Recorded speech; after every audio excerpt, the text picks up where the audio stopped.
Okay, I don't think we'll have time for a revision today. So we'll get straight to it. Chapter 18, right? Okay.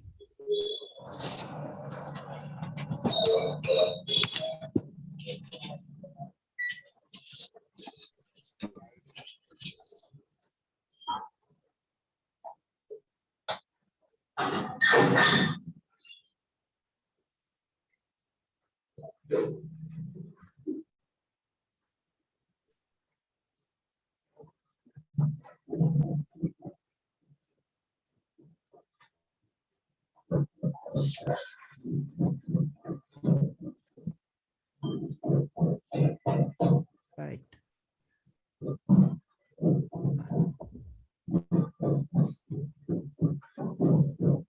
Mataji, can you please confirm audio and sound, audio and Yes, visual? Guruji. Perfect. All All good? perfect. Excellent.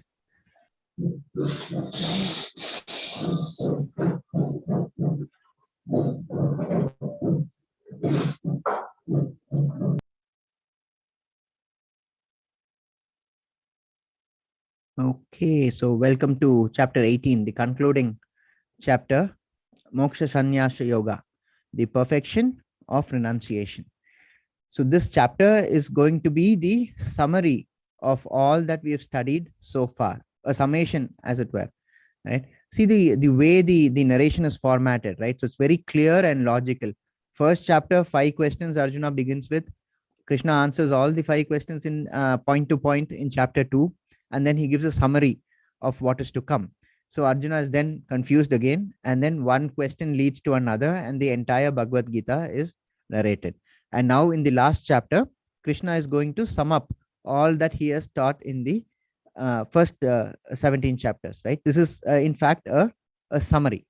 Uh, if you take any public speaking for that matter, right, this is the format it is supposed to be: summary, details, summary, right? This is how anything is to be communicated.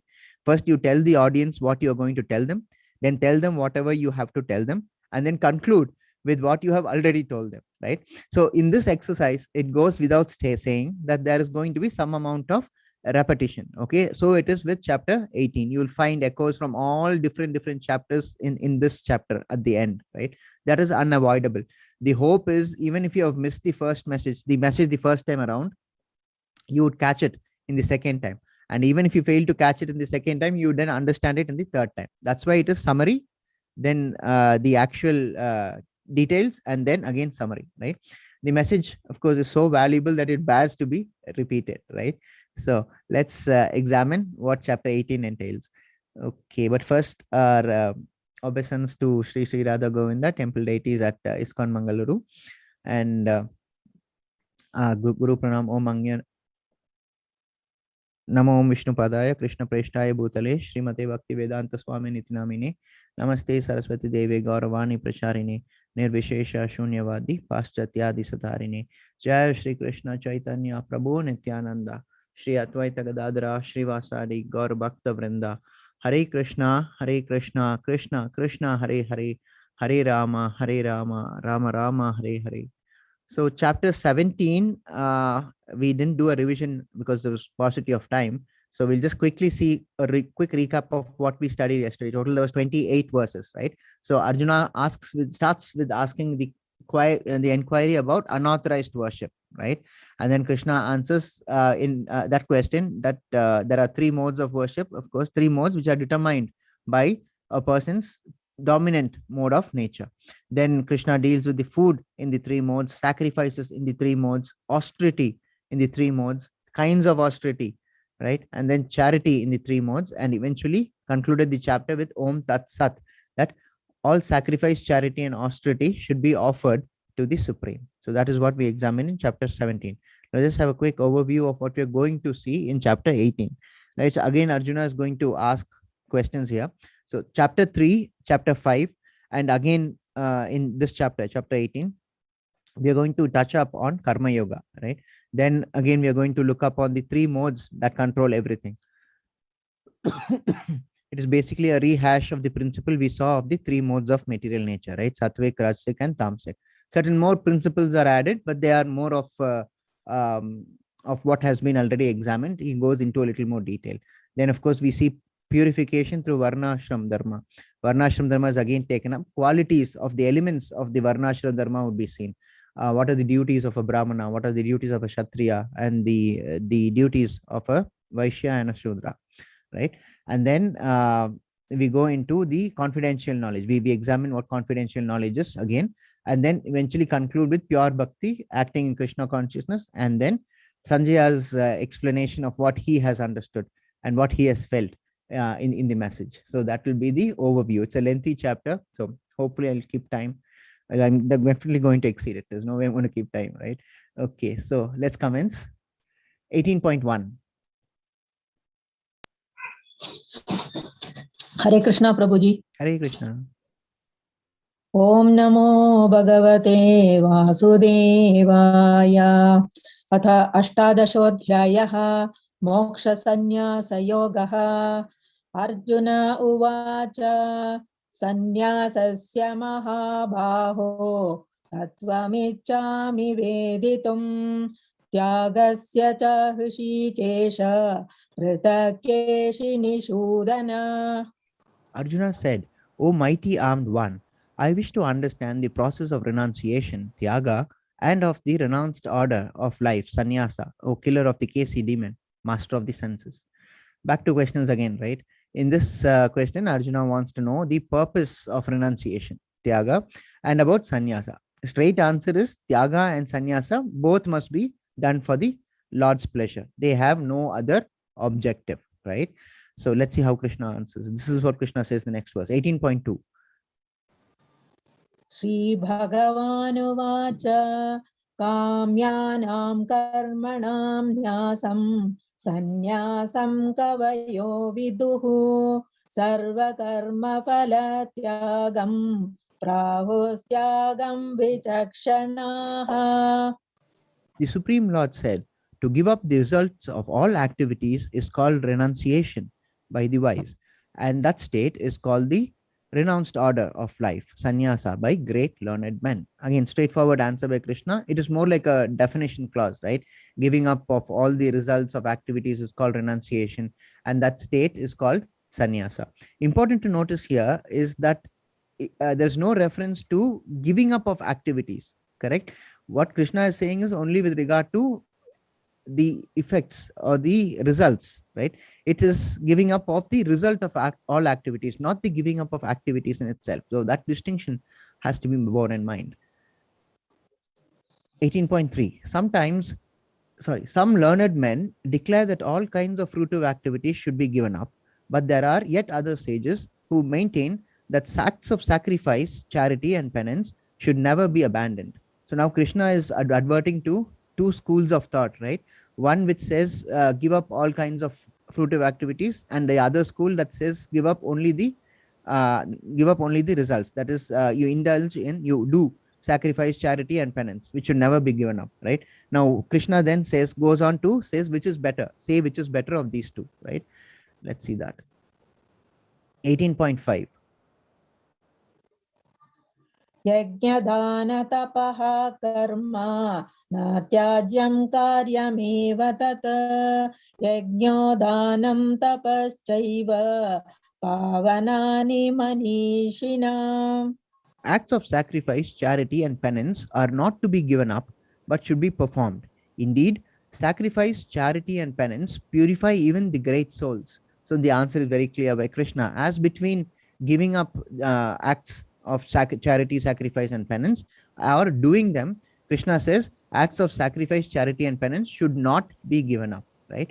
They are to be performed as they purify even the great souls.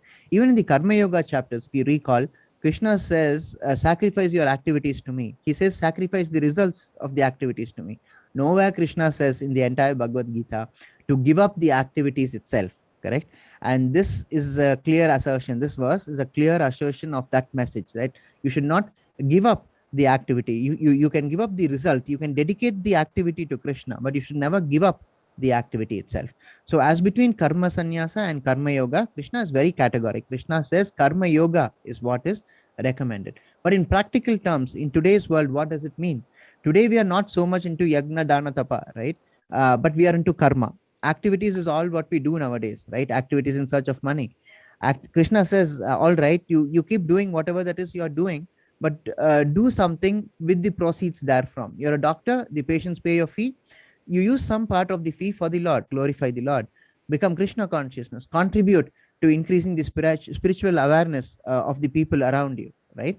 So this is again from Srimad Bhagavatam. Can anyone tell me what scene this is, and who is this personality here? The one here in the middle, here, this personality here. Can anyone post on the on the uh, on the chat box quickly? This is a scene right out of Srimad Bhagavatam. No messages. Nobody knows. Oh, okay, right. There are a few. Rajkiran. Oh, sorry. Where am I? Okay, Rajshri. Yes. Chandrakant, Vijay Kumar Prabhu. All these have known. Okay, fine. That's the right answer. This is Prajapati Daksha, right? He offended Lord Shiva, and he lost his head for it, right? So a goat head was replaced, just like Ganapati, right? He had an elephant head replaced, and Daksha had a goat head replaced. Importantly, there was no change in the personalities, just a change in the face, right? Okay, so that is that. 18.5 completed. 18.6. एतान्यपि तु कर्माणि सङ्गं त्यक्त्वा फलानि च कर्तव्यानीति मे पार्थ निश्चितं मतमुत्तमम्. All these activities should be performed without any result, without any expectation of result. They should be performed as a matter of duty, O son of Pratha. That is my final opinion. You remember chapter 2, right? Verse 47, Karmaneva Adhikaraste. You have a right to do your duty. You do not expect the result. This is one of the central tenets of the Bhagavad Gita, right? There are several others, like do not yield to sense gratification, control your mind, surrender to the Supreme Personality of Godhead. These are all messages that you'll find that are spoken of again and again in different contexts from different points of view in the Bhagavad Gita, right? So this is again an echo to 2.47, right? And there are those who slaughter animals that take shelter of them, and then there are those like this picture who risk their lives to save this goat, which was caught in the rapids. So people's outlook depends upon their material modes of nature, doesn't it? At the end of the day. Okay, this is a chart for explaining 7, 8, and 9, verses 7, 8, and 9. The sloka pertains to doing your duty, right? And how it alters in the three modes of material nature. The first column here is prescribed duties, as is mentioned here, right? Now, the reason for not doing the duty is mentioned in the second column. And in the third column is mentioned the mode of nature, right? So let's examine this. Now, 18.7 says that in the mode of ignorance, one does not perform the prescribed duties due to illusion, correct? And in 18.8, it's mentioned that if you're in the mode of passion, you do not do your prescribed duties because of fear, right? And you find it difficult to do it. You find it troublesome, right? Because you view it in this point of view, you do not do your prescribed duties. Whereas in the mode of goodness, 18.9 says that you will do your duty, prescribed duty, and you will do it for the purpose. For the purpose that it is your duty. So duty for duty's sake, right? So those are the modes of executing one's duty, right? And then 18.13 and 14. O mighty armed Arjuna, learn from me of the 5 factors which bring about the accomplishment of all action. These are declared in the Sankhya philosophy to be the place of action, the performer, the senses, the endeavor, and ultimately the super soul. I'll give you an example. Let's take this course itself, right? First of all, we need a place to conduct this course, right? Imagine having 10,000 people at one place to address these classes without there being proper place to do this, right? It would be very challenging. So place of action is important. It is also a basic requirement for any endeavor, correct? Then you have the performer. Now this includes everyone who is taking part in the endeavor. I should be there. Importantly, you all should be there. My co-host Purnima Mataji, Neha Mataji have to be there. The reciters should also be there. The Ashtakam singers should also be there. I'm so deeply grateful for all their contribution. To be there every day for 18 days continuously requires a lot of dedication and focus, right? So many works they could have done but they decided that they should be here, right? Their contribution is, of course, truly wonderful devotional service. So therefore, it is that we are all performers, right? The problem comes when I think that I am the only doer, right? That would be extremely foolish on my part. In fact, Krishna says in the next verse itself that it would be very unintelligent of a person who thinks like that. Without the contribution of so many important people, none of this would be possible, of course, right? It is this impression that Krishna is trying to set aside, that you are the doer. You are not the doer. There are so many other things which are involved, right? It is eventually Krishna who is the doer. We'll come to it when we deal with Super Soul, right? So today we just call it teamwork, right? But then it is steeped in rich philosophy, right? Then the next category is the senses, right? Now we need to hear. I need to speak. So the mouth and ears are engaged. You need to see me when the class is going on. So the eyes are engaged. For all this, we need a mic at my end and an audio system at your end. Then all this is the senses, right? So we have to involve the senses in all activities, right? Then comes the endeavor. Endeavor is the actual doing of the class, right? The message which is being communicated. This is the endeavor. And then finally, we have the super soul, which permits and sanctions everything that happens or does not happen, and ensures that what is communicated is correctly understood, right? So without the super soul, none of this, the place of action, the performer, the senses, the endeavor would fructify, correct? I'll give you another example. Let's take a manufacturing plant. Supposing you want to establish a manufacturing plant, you first need a place, correct? Then you need the performers, all the workers there, right? Then you need the senses, so many different equipment, so many different instruments that would be used in doing the activity, right? Now it is through these senses that we will be operating them, correct?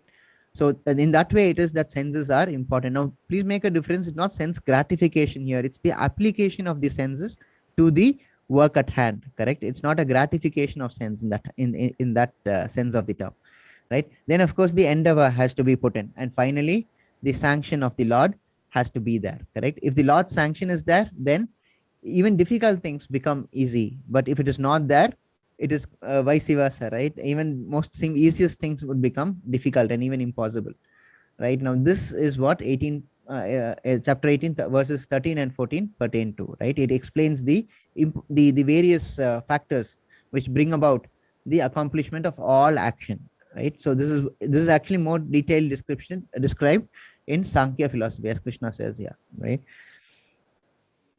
Right, 18.16. Therefore, one who thinks himself the only doer, not considering the 5 factors, is certainly not very intelligent and cannot see things as they are.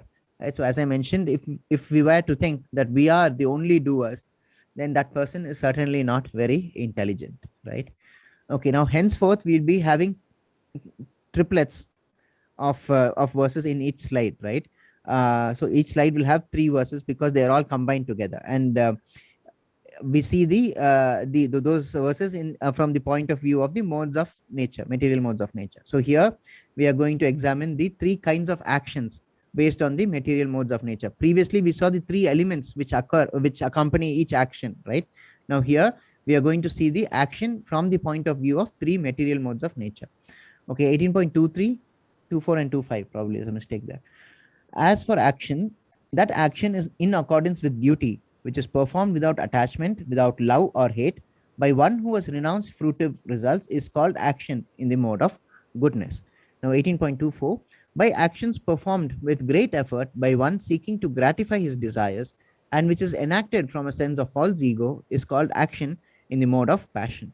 And 18.25, and that action performed in ignorance and delusion, without consideration of future bondage or consequences, which inflict injury and is impractical, is said to be action in the mode of ignorance, right? I'm sure you would have all grasped the concepts that have been repeated so many times now in the Bhagavad Gita, right? If your action is out of a sense of duty without attachment to the results, then it is sattvic. Like for example, parents taking care of their children, it's a duty, right? So they do it without any expectation.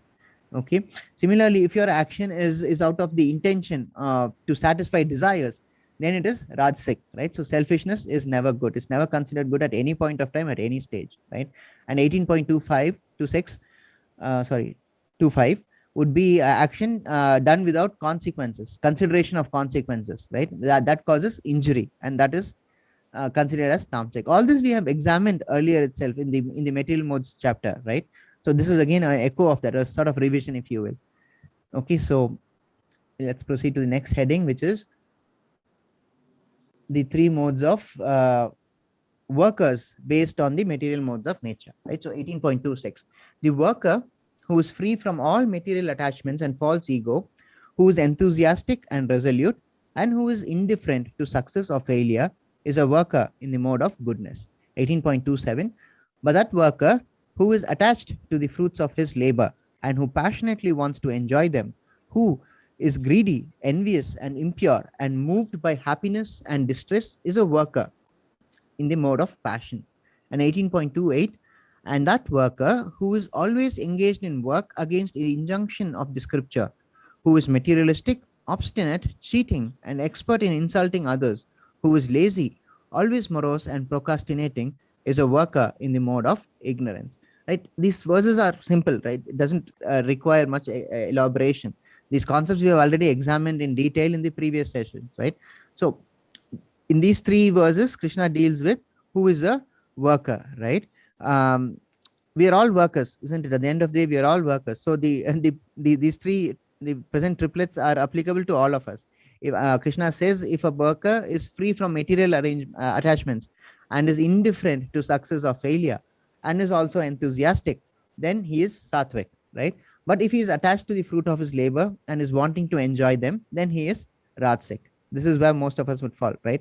And then a lazy, morose, obstinate, procrastinating, cheating worker would be one who is acting in tamasic nature, right? So those are the three kinds of workers based according to their material modes of nature. Now the three kinds of intelligence, right, based on the material modes of nature. Let's see them. 18.30. O son of Pritha, that understanding by which one knows what ought to be done and what ought not to be done, what is to be feared and what is not to be feared, what is binding and what is liberating, that understanding is established in the mode of goodness. 18.31. And that understanding which cannot distinguish between the religious way of life and the irreligious, between action that should be done and action that should not be done, that imperfect understanding, O son of Pritha, is in the mode of passion.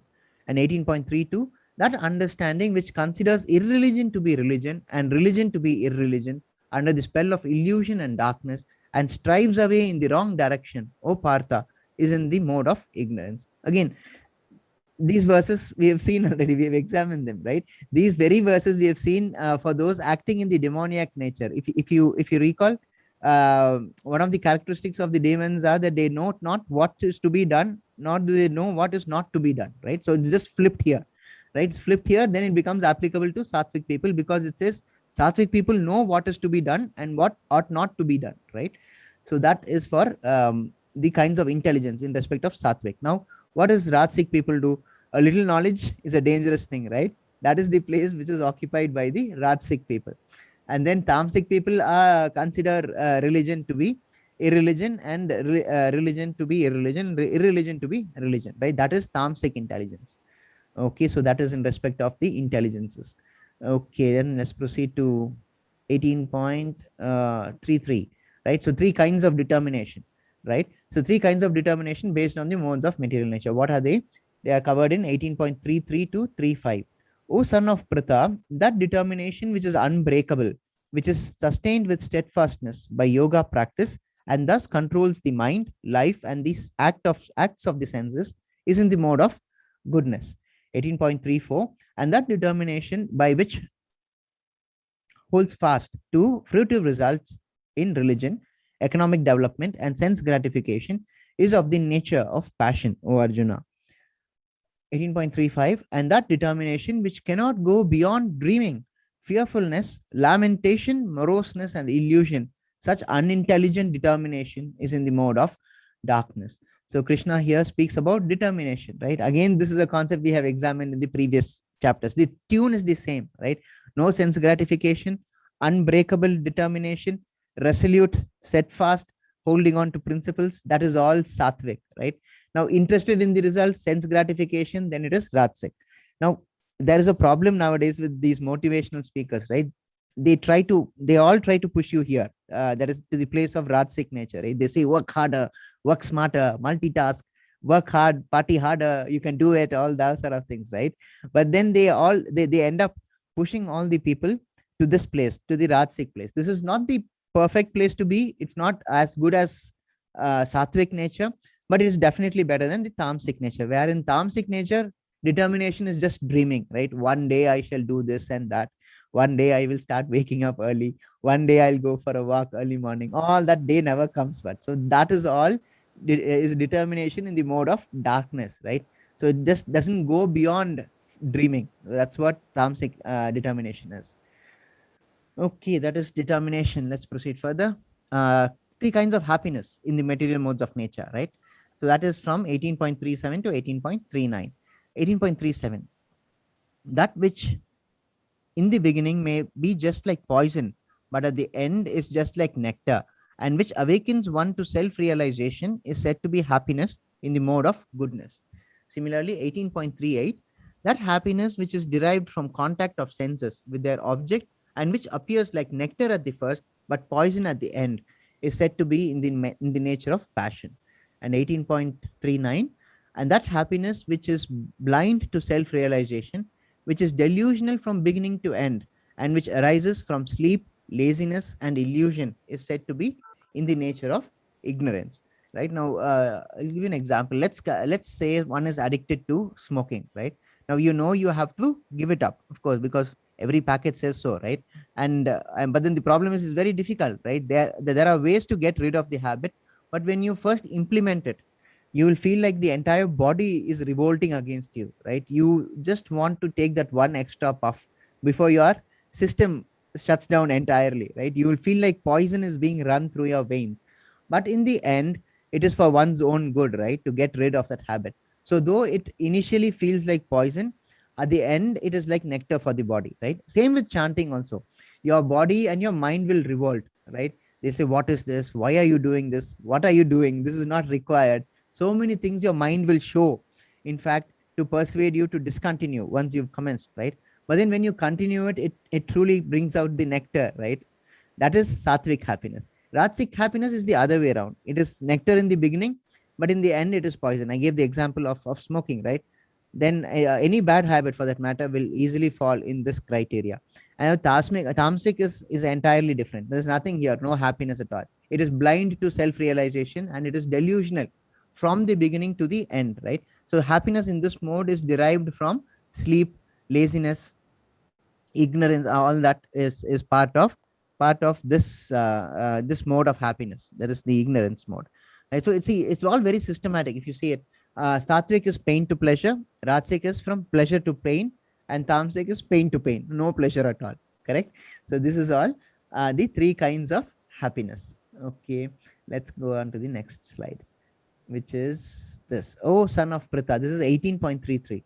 O son of Pritha, that determination which is unbreakable, which is sustained with steadfastness by yoga practice, and which thus controls the activities of the mind, life, and senses, is determination in the mode of goodness. Acharya Prabhupada used to work nearly 22 hours. Here, you see this slides here, right? He used to work nearly 22 hours. He only used to sleep for 2 hours. Right? That is determination, which is unbreakable. At the age of 80, that was his schedule. 22 hours of work. Right? Rome, as they say, was not built in a day. Right?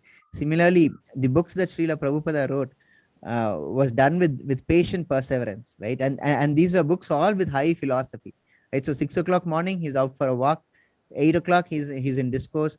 He's meeting people throughout the day, and then and then nighttime is entirely devoted to study and translation. This is what his schedule was. 22 hours out of 24. Amazing resoluteness, isn't it? Okay, that is 18.33. Now let's proceed to 18.41, which is the 4 kinds of ashrama. So one aspect of the chapter is over. We have examined the material modes of nature and various aspects in the material modes of nature. Now we proceed to the 4 ashrams based on the material modes of nature, right? 18.42. Hare Krishna, Slochna Mataji. Hare Krishna, Prabhuji. शमोदमस्तपः शौचं शान्तिरार्जवमेव च ज्ञानं विज्ञानमास्तिक्यं ब्रह्मकर्म स्वभावजम् Please read on 4.3 and 4.4. शौर्यं तेजो धृतिर्दाक्ष्यं युद्धे चाप्यपलायनं दानमीश्वरभावश्च क्षात्रं कर्म स्वभावजम् कृषि गौरक्ष्य वाणिज्यं वैश्यकर्म स्वभावजं परिचर्यात्मकं कर्म शूद्रस्यापि स्वभावजम्. Right. So Krishna is elucidating the role of a Kshatriya, of a Brahmana, of a Vaishya, and a Shudra in these three verses, right? So let's see what are the how let's see how a Brahmana should be, right? So these are the characteristics: peacefulness, self-control, austerity, purity, tolerance, honesty, wisdom, knowledge, and religiousness. These are the qualities by which the Brahmanas work, right? Right. Then 18.43 is heroism, power, determination, resourcefulness, courage in battle, generosity, and leadership are the qualities of work for the Kshatriya. Farming, cattle raising, and business are the qualities of work for Vaishyas. And for Shudras, there is labor and service unto others. Right. Now, this we have seen earlier, right? 14 in the 4th chapter, 13th verse. What did Krishna say? What is the basis of the division of the society? It is guna and karma, right? Here, that concept has been expanded into how should a Brahmana be, how should a Kshatriya be, how should a Vaishya be, and what are the duties of a Shudra. Also clearly set out, clear division of labor, right? But the question is, are we leading such a life? Absolutely not is the answer, right? The moment this system was corrupted by substituting birth in the place of guna and karma, the entire system collapsed, right? That is why Srimad Bhagavatam says in the Kali Yuga, everyone who is born is a Shudra. There is no classification, right? That has been predicted by the in the Srimad Bhagavatam itself. So it was anticipated earlier itself, right? So that is the duties of the four varnas, four ashramas. Okay, 18.46. यतः प्रवृत्तिभूतानां येन सर्वमिदं ततं स्वकर्मणा तमभ्यर्च्य सिद्धिं विन्दति मानवः. By worship of the Lord, who is the source of all beings and who is all pervading, man can, in the performance of his own duty, attain perfection. Right? The division of varnashram, as I was saying, was never meant to be an exploitation by one set of another set, right? So caste system is not given in the Vedas. Please understand that distinction. Caste system has no basis in the Vedas, right? This is entirely different. To do the work that one is naturally inclined towards, right? That is what this system is based upon, right? You cannot you cannot ask an intellectually challenged person to draw plans for a satellite trajectory, right? He is going to be good in business or agriculture or some other thing, right? It is like asking a crocodile to climb a tree to show its usefulness, right? So this entire concept of varnashram was allotment of work according to the person's guna, capability and capacity, and his karma, which gives him that capacity and capability, right?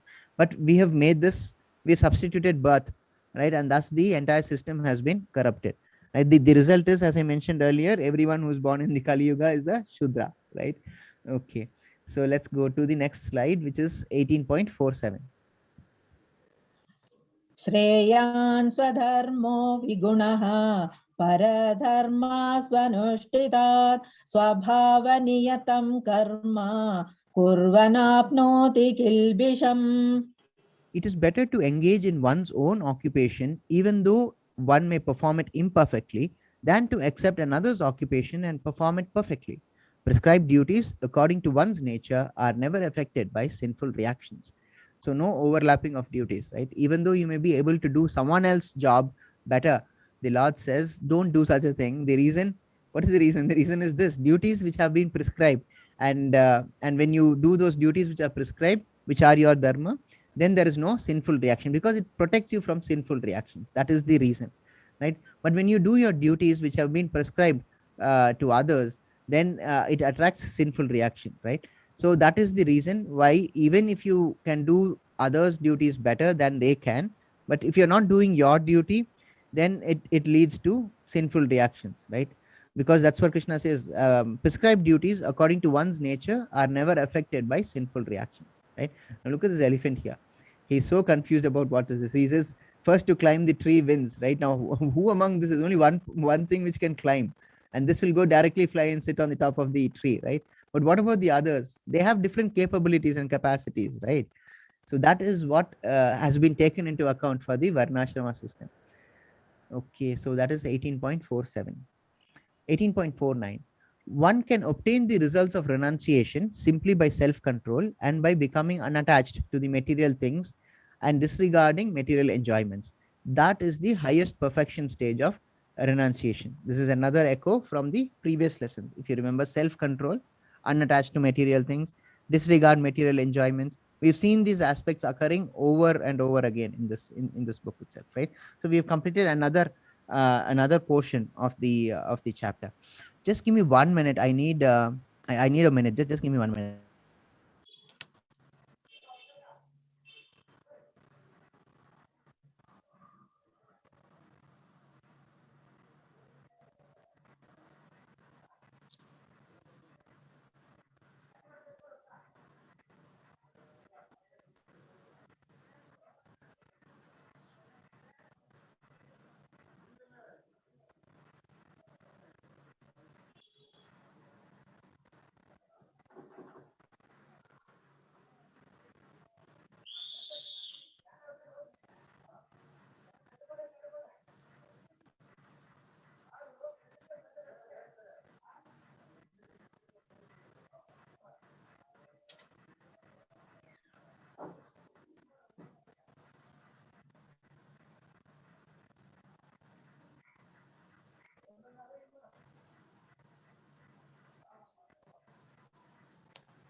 Sorry, I'm back. Yeah, right. Sorry, I had to take a I had to go somewhere. Okay. Right. So we were at 18.49, right? Yeah, I was explaining this is another echo from the previous lessons, right? Self-control. Right. And Krishna says it's the highest perfection stage of renunciation. All these aspects of self-control, unattached to material things, and so on, right? So this is 18.49. This is an important sloka. Next one, 18.54. 18.54. Hare Krishna, Krishna Mataji. ब्रह्मभूत प्रसन्नात्मा न शोचति न काङ्क्षति समः सर्वेषु भूतेषु मद्भक्तिं लभते पराम्. One who is thus transcendently situated at once realizes the supreme Brahmana. He never laments nor desires to have anything. He is equally disposed to every living entity. In that state, he attains pure devotional service unto me. If you recall chapter 5, there was another very similar verse. If you recall, Pandita Samadarshanaha, right? The one who views all living entities the same on account of the presence of the same super soul in all of them, right? So the dog eater, the gentle Brahmana, the elephant, and so on, right? That verse is in chapter 5. That is the echo here. In 18.54 also, we have the same message, right? It's an important verse. Let's just examine it line by line, right? So Brahma Bhuta Prasanatma. I am the body, I'm not the body, but the soul, right? That's the first line, right? That is what Krishna says. I am one who is transcendentally situated. Brahma Bhutma Prasannatma, right? Once you realize that, that brings happiness to anyone who understands it truly, right? Because there is no attachment. Once you come to this realization that you are not the body, so many consequences follow, right? You start to automatically detach yourself from so many different material attachments, right? So that is the first important lesson. And then no na sochati na kangchati is neutrality, right? The Lord is in everything, every entity, right? No sadness, no desire, just bliss, right? Sama sarvesu bhutesu, equality, because the Lord is in every living entity, right? And mad bhaktim labate param is pure devotional service. It in that state a devotee attains pure devotional service. Correct. Now this is 18.54. Okay, can you tell me in the chat, why do you think Lord Krishna is a good teacher, the best teacher, in fact?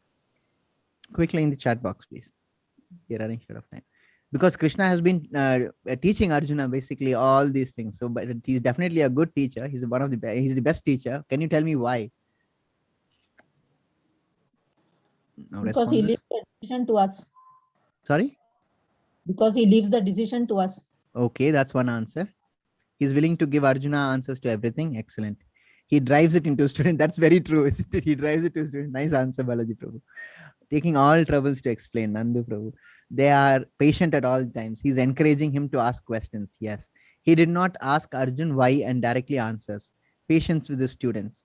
Yes. Logical conclusions persuade. His approach is very student centered. He suggests, no, that was the answer looking for. He suggests, he doesn't impose, right? He left the decision to Arjuna himself, right? Nice, very nice answers. Thank you so much. Thank you. Hare Krishna. So these are the reasons, all the reasons have been listed. So there's nothing new for me to say. You've all answered it. Okay. But the most important thing is that he left the final decision to Arjuna. We'll be examining that sloka in a bit. Okay, so that is 18.55 you concluded. 18.55. Bhaktya mamabhijanati yavanyaschasmi tattvatah tato mam tattvato jnatva vishate tadanantaram. One can understand the Supreme Personality as he is only by devotional service. And when one is in full consciousness of Supreme Lord by such devotion, he can enter into the kingdom of God. So Krishna is very clear here. That's why it is underlined in bold and is in red, right? Only by devotional service can you know Krishna, right? If you want to enter the kingdom of God, you have to be in this mode of bhakti. And by being in this full consciousness of the Supreme Lord, that is the only way by which we get to know the Supreme Personality of Godhead, right? So 18.56. सर्वकर्माण्यपि सदा कुर्वाणो मदवाप्याश्रयः मत्प्रसादाववाप्नोति शाश्वतं पदमव्ययम्. Too engaged in all kinds of activities, my devotee under my protection reaches the eternal and imperishable abode by my grace. So, see, we are all engaged in our own activities, right? But if it is for the pleasure of the Lord, if you dedicate it to the Lord and he finds it satisfactory, and if you are a devotee of the Lord says that you will reach the eternal and imperishable abode, right? Golaka Vrindavan. Okay, 18.58. मच्चित्त सर्वदुर्गाणि मत्प्रसादातरिष्यसि अत चेत्त्वमहङ्कारान्न शोष्यसि विनक्ष्यसि. If you become conscious of me, you will pass over all the obstacles of conditional life by my grace. If, however, you do not work in such consciousness but act through false ego, not hearing from me, you will be lost. Clear prediction of what would happen if one is not conscious of the Supreme Lord, right? If you are, then Krishna says, if you are conscious of the Supreme Lord, that is, if you are conscious of the Supreme Lord, Krishna says that you will get over the obstacles. If you are not conscious of the Supreme Lord, then you are lost, right? Now, basically, you have no choice, right? But that realization you have to arrive at independently. That free will that has been granted to us, that only operates to extend the time, okay? And it extends it as much time as you require. But then that realization that you should be conscious of the Supreme Lord, that is something which you have to realize on your own time, right? If you do not, so I'll give you an example. If you don't want to follow traffic rules, right? You go on the road, experience will teach you that you have to follow traffic rules. Otherwise, you'll get into trouble with the law, right? So therefore, as we live life after life, eventually we have to come to this realization that surrender to Krishna is the only way that you can go back to Godhead, right? And surrender to Krishna is through what? Through devotional service, right? So these are the two main aspects, of course. So that's completion of 18.58. Let's examine. Oh, next one is an important one. 18.61. ईश्वरः सर्वभूतानां हृदेशोऽर्जुन तिष्ठति भ्रामयन् सर्वभूतानि यन्त्रारूढानि मायया. The Supreme Lord is situated in everyone's heart, O Arjuna, and is directing the wanderings of all living entities who are seated as on a machine made of material energy. We've seen this picture before, if you recall, right? The two birds and this person in between. One bird is watching, this bird is the super soul. It's watching the other bird, which is eating the fruits, right? That's the soul. Both are situated in the body of this person here, who is also shown here, right? Now, these fruits are the experiences, and you have to give up eating these fruits eventually, right? The body, therefore, is compared to a yantra, a machine, in which the super soul and the soul are housed, right? 18.62. तमेव शरणं गच्छ सर्वभावेन भारत तत्प्रसादात् परां शान्तिं स्थानं प्राप्स्यसि शाश्वतम्. O Scion of Bharata, surrender unto him utterly. By his grace, you will attain transcendental peace and the supreme and eternal abode. Surrender to God, says God, right? Okay, 18.63. इति ते ज्ञानमाख्यातं गुह्याद् गुह्यतरं मया विमृशैतदशेषेण यथेच्छसि तथा कुरु. Thus, I have explained to you the most confidential of all knowledge. Deliberate on this fully and then do what you wish to do, right? So this is where Krishna says that famous words, right? Yate icha tata kuru. I have given you all the knowledge and the most secret of knowledge too. Now do what you wish to do. And then after this, a few more instructions also follow. In this verse, Krishna speaks especially about Guhyad and Guhyataram, right? You remember there were three, right? Guhyad is that you are not the body, you're the soul. And Guhyataram is that the Lord is present everywhere as the super soul in every body. Right now, let's see what is Guhyatamam. Okay, this is 18.64. सर्वगुह्यतमं भूयः शृणु मे परमं वचः इष्टोऽसि मे दृढमिति ततो वक्ष्यामि ते हितम्. Because you are my very dear friend, I am speaking to you my supreme instruction, the most confidential knowledge of all. Hear this from me, for it is your benefit. This is the Guhyatamam, right? Most confidential knowledge. What is that? We'll examine it in the next verse, right? This is sort of a build up to the next verse, right? So Krishna says, hear this from me, for it is in your benefit. I'm going to again give you the most confidential knowledge. Krishna has already given the confidential knowledge. That's we saw that in the chapter also, right? The most confidential knowledge, that chapter. He's already, so it's more of a rehash. So let's again see what it is that Krishna is saying here. 18.65. मन्मना भव मद्भक्तो मध्याजी मां नमस्कुरु मामे वैश्यसि सत्यं ते प्रतिजाने प्रियोऽसि मे. Always think of me, become my devotee, worship me, and offer your homage unto me. Thus you will come to me without fail. I promise you this because you are my dear friend. Krishna says this is the most confidential of all knowledge. This is a promise from the Lord Almighty, a guarantee clause, as it were, right? Why is that we can't believe it, right? Very clear instructions. Always think of Krishna, become a devotee and worship Krishna, offer homage, and you're free and liberated, right? Simple instructions. Chanting covers all of these instructions, right? And that is why we keep placing so much emphasis on chanting, right? So please do chant. One round, 10 minutes is all it's required, right? Okay, it's not completed. This is the most important thing, right? So the continuation of that most confidential knowledge. 18.66. सर्वधर्मान् परित्यज्य मामेकं शरणं व्रज अहं त्वा सर्वपापेभ्यो मोक्षयिष्यामि मा शुचः. Abandon all varieties of religion and just surrender unto me. I shall deliver you from all sinful reactions. Do not fear, right? I've cited this quite often in class, right? This is the ultimate instruction of Krishna, that you have to surrender, right? So let's see. There are 6 kinds of religions, because Krishna says about abandoning all varieties of religions, right? What are the 6 kinds of religions? Upadharma is one. That is the religion which says be good, do good. There is nothing intrinsically spiritual about it, right? Then we have Paradharma, where we do others duties dharma. Then you have Chala dharma, which is teaching something else in the name of the Gita. Then you have Vidharma, which is sinful activities in the name of religion. We have Dharmavas, which is pretentious religion. And then we have Parodharma, right? That's the teachings of the transcendental nature, right? Now Bhagavad Gita falls in the Parodharma category, right? The supreme dharma. And it teaches you how to get out of this vicious cycle of birth and death, right? That's why Krishna says abandon everything, right? Just surrender unto me and he will take care of everything.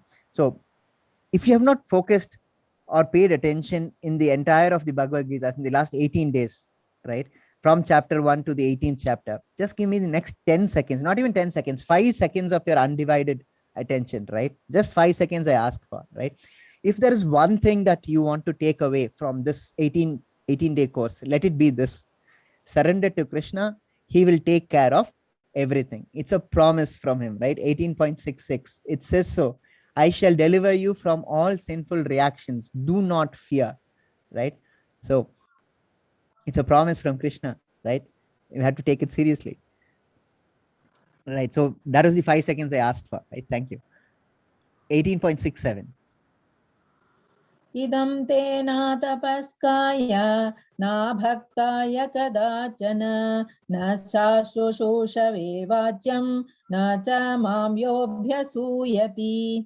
This confidential knowledge may not be explained to those who are not austere or devoted or engaged in devotional service, nor to one who is envious of me, right? So there's a clear prohibition, right? If a person is not austere or devoted or in devotional service to of Krishna, then Krishna says don't explain this confidential information to them. Like take Dhritarashtra for example. He heard the entire Bhagavad Gita, right? But he had no clue about its meaning, right? So Krishna says don't waste your breath if the people who are listening to this information fall in any of these categories. They are not going to understand. They can read, but they cannot understand. It's like a medical journal, right? You can read it definitely because it's in English anyway, so you know the language, you can read it, but the question is, would you be able to understand head or tail of what the journal says, right? So Krishna says here, for those people, those kinds of people who are not austere or who are not devoted, or one who is envious of Krishna, so don't waste your time preaching to them, right? Because they're not anyway going to do any of these things, so they will not understand this basically, right? So it is, Krishna says that this is not to be explained to people with that nature, right? That's 18.67. Let's proceed to the next one. 18.68. Ya idam paramam guhyam mat bhakteshvabhidhasyati bhaktim mayi param kritva mame vaishyatya samshayah. For one who explains the supreme secret to devotees, devotional service is guaranteed, and at the end he will come back to me. But so this is a continuation of the previous verse, right? So previous verse was a prohibition. Now this is a permission, right? So Krishna says that when you explain this Bhagavad Gita to devotees of Krishna, they will come back to the Lord, right? And such a person, Krishna adds, is very dear to Krishna, which is why first we should understand the Gita to the best of our ability, right? We have to put that initial effort, understand it, get to grips with the basics, right? Then when you start interacting with the devotees, the basic knowledge starts growing, right? You get to know so many things just by interacting with devotees. And the best way to learn is to teach, right? It need not be to a class, it need not to be to many persons, right? You just have to tell your spouse or tell your children, right? In fact, teaching children are the best experience. There's so many questions they come out with, right? It'll really make you dumbstruck, right? So teaching and spreading the message will make you dear to the Lord. That's what Krishna says here in this verse. 18.68 completed. 18.69. Na cha tasman manusheshu kaschinme priyakrittamaha bhavita na cha me tasmat anya priyataro bhuvi. there is no servant in this world more dear to me than he, nor will there even be one more dear. So as I mentioned, the one who explains the supreme secret to devotees, devotional service is guaranteed, right? So that person is very dear to Lord Krishna. Okay, 18.70. We are just about towards the end. अध्येष्यते च या इमं धर्म्यं संवादमावयोः ज्ञानयज्ञेन तेनाहम् इष्टस्यामिति मे मति. And I declare that he who studies this sacred conversation worships me with his intelligence. Right? So when you are applying your mind to understanding the message of the Gita, you are exercising your intelligence, right? So Krishna says that is also worship to Krishna, because you are applying your mind, isn't it, to the message of Krishna. So even that, Krishna says, is a form of worship, but is worship through intelligence. 18.71. श्रद्धावान् अनसूयश्च शृणुयादपि यो नरः सोऽपि मुक्तः शुभा लोकान् प्राप्नुया पुण्यकर्मणाम्. And one who listens with faith and without envy becomes free from sinful reaction and attains to the planets where the pious dwell. So we've seen about teaching a couple of verses ago, right? What about those who are listening to that teaching, right? That is what is dealt with in this verse. If you listen with faith and without envy, then you will become free from all sinful reactions. But these two are very important: faith and without envy, right? So that is the mood in which you have to listen to the teachings of Sri Krishna. 18.73. Arjun उवाच नष्टो मोहस्मृतेर्लब्ध्वा त्वत्प्रसादान् मयाच्युत स्थितोऽस्मि गतसन्देहः करिष्ये वचनं तव. Arjuna said, "My dear Krishna, O infallible one, my illusion is now gone. I have regained my memory from your mercy, by your mercy, and I am now firm and free from doubt, and I am prepared to act according to your instruction." You remember? Karishe Vachanam Tava, that's after 10 verses, after Krishna asks him, you do what you want to do, right? So Arjuna's response is, this is Arjuna's response to Yate Icha Tata Kuru, right? So that comes after 10 verses. I follow you, Krishna. All my illusion has now been dispelled, declares Arjuna, right? So now let's shift to Sanjaya's reaction. 18.74 to 76. Sanjaya said, "Thus I have heard the conversation of two great souls, Krishna and Arjuna, and so wonderful is that message that my hair is standing on end. By the mercy of Vyasa, I have heard these most confidential talks directly from the master of all mysticism, Krishna, who was speaking personally to Arjuna. O king, as I repeatedly recall this wondrous and holy dialogue between Krishna and Arjuna, I take pleasure, being thrilled at every moment." 18.76. Sanjaya continues, "O king, when I remember the wonderful form of Lord Krishna, I am struck with even greater wonder and I rejoice again and again." Okay, concluding verse 18.78. यत्र योगेश्वरः कृष्णो यत्र पार्थो धनुर्धरः तत्र श्रीविजयो भूतिः ध्रुवा नीतिर्मतिर् मम.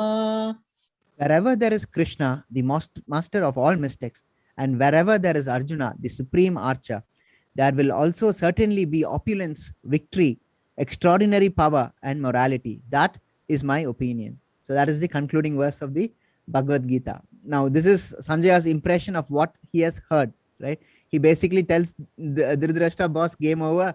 You have lost the war right now. Even before it has commenced, right? Hari Bol, Hare Krishna. So that is the conclusion of the chapter, right? And this is what we have broadly examined, right? We have rehashed basically what all we have examined in the previous 17 chapters. So the chapter starts with Arjuna asking Krishna, inquiring about freedom from bondage through Karma Yoga, right?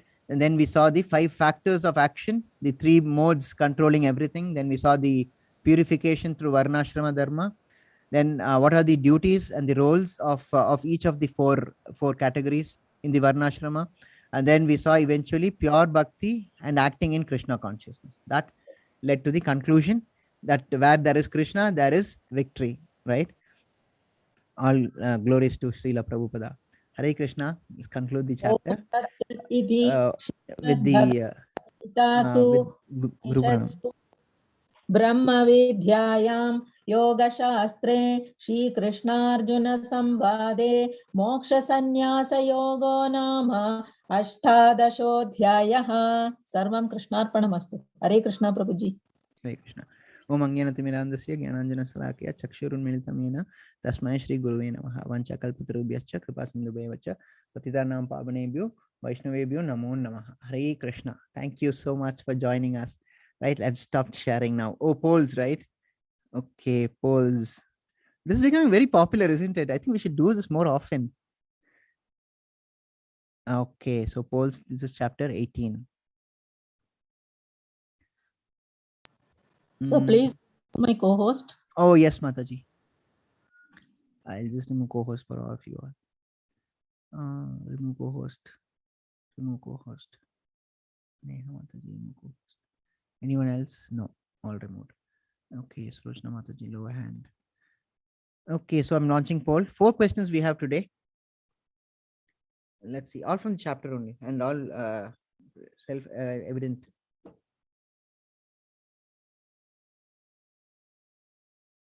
The constitutional position of a living entity is to, the options are be learned, serve the Lord, be conscious, none of the above. Okay, that's the first question. This is pretty easy. I hope we'll get it right. How can one understand the Supreme Personality of Godhead? By taking Vedic knowledge under the guidance of a scholar, by becoming homogeneous with the impersonal Brahman, by taking to pure devotional service under the guidance, none of the above. What is the essence of the teachings of Bhagavad Gita? To become peaceful, to follow all the yogasana to reach the Supreme, to become well versed in the scriptures, to fully surrender on to Krishna. Right? Okay. With dash and dash, one should surrender to Krishna. Austerity and performance. Good performance, seriousness. Good performanceness. Oh, I've repeated it twice, is it? Okay, faith and love. Okay, it's going well. Let's see, 35% have voted.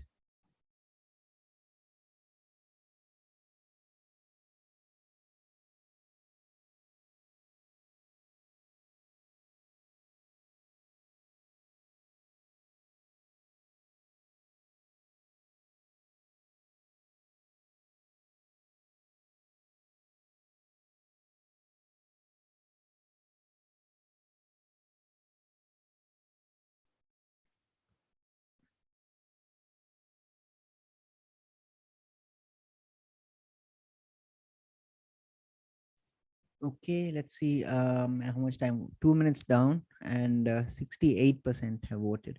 I'll wait for another 30 seconds, right? And then let's close the poll.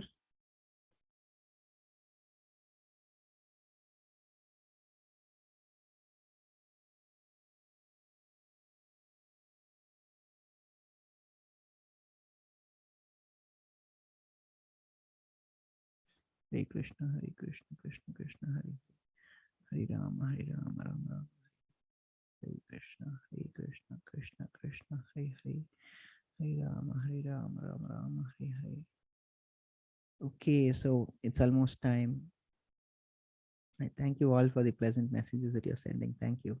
Hare Krishna. Okay, 77%. I don't think there's anything more. 878. Okay, just turn to one extra. Okay, another 10 seconds and we'll wind up.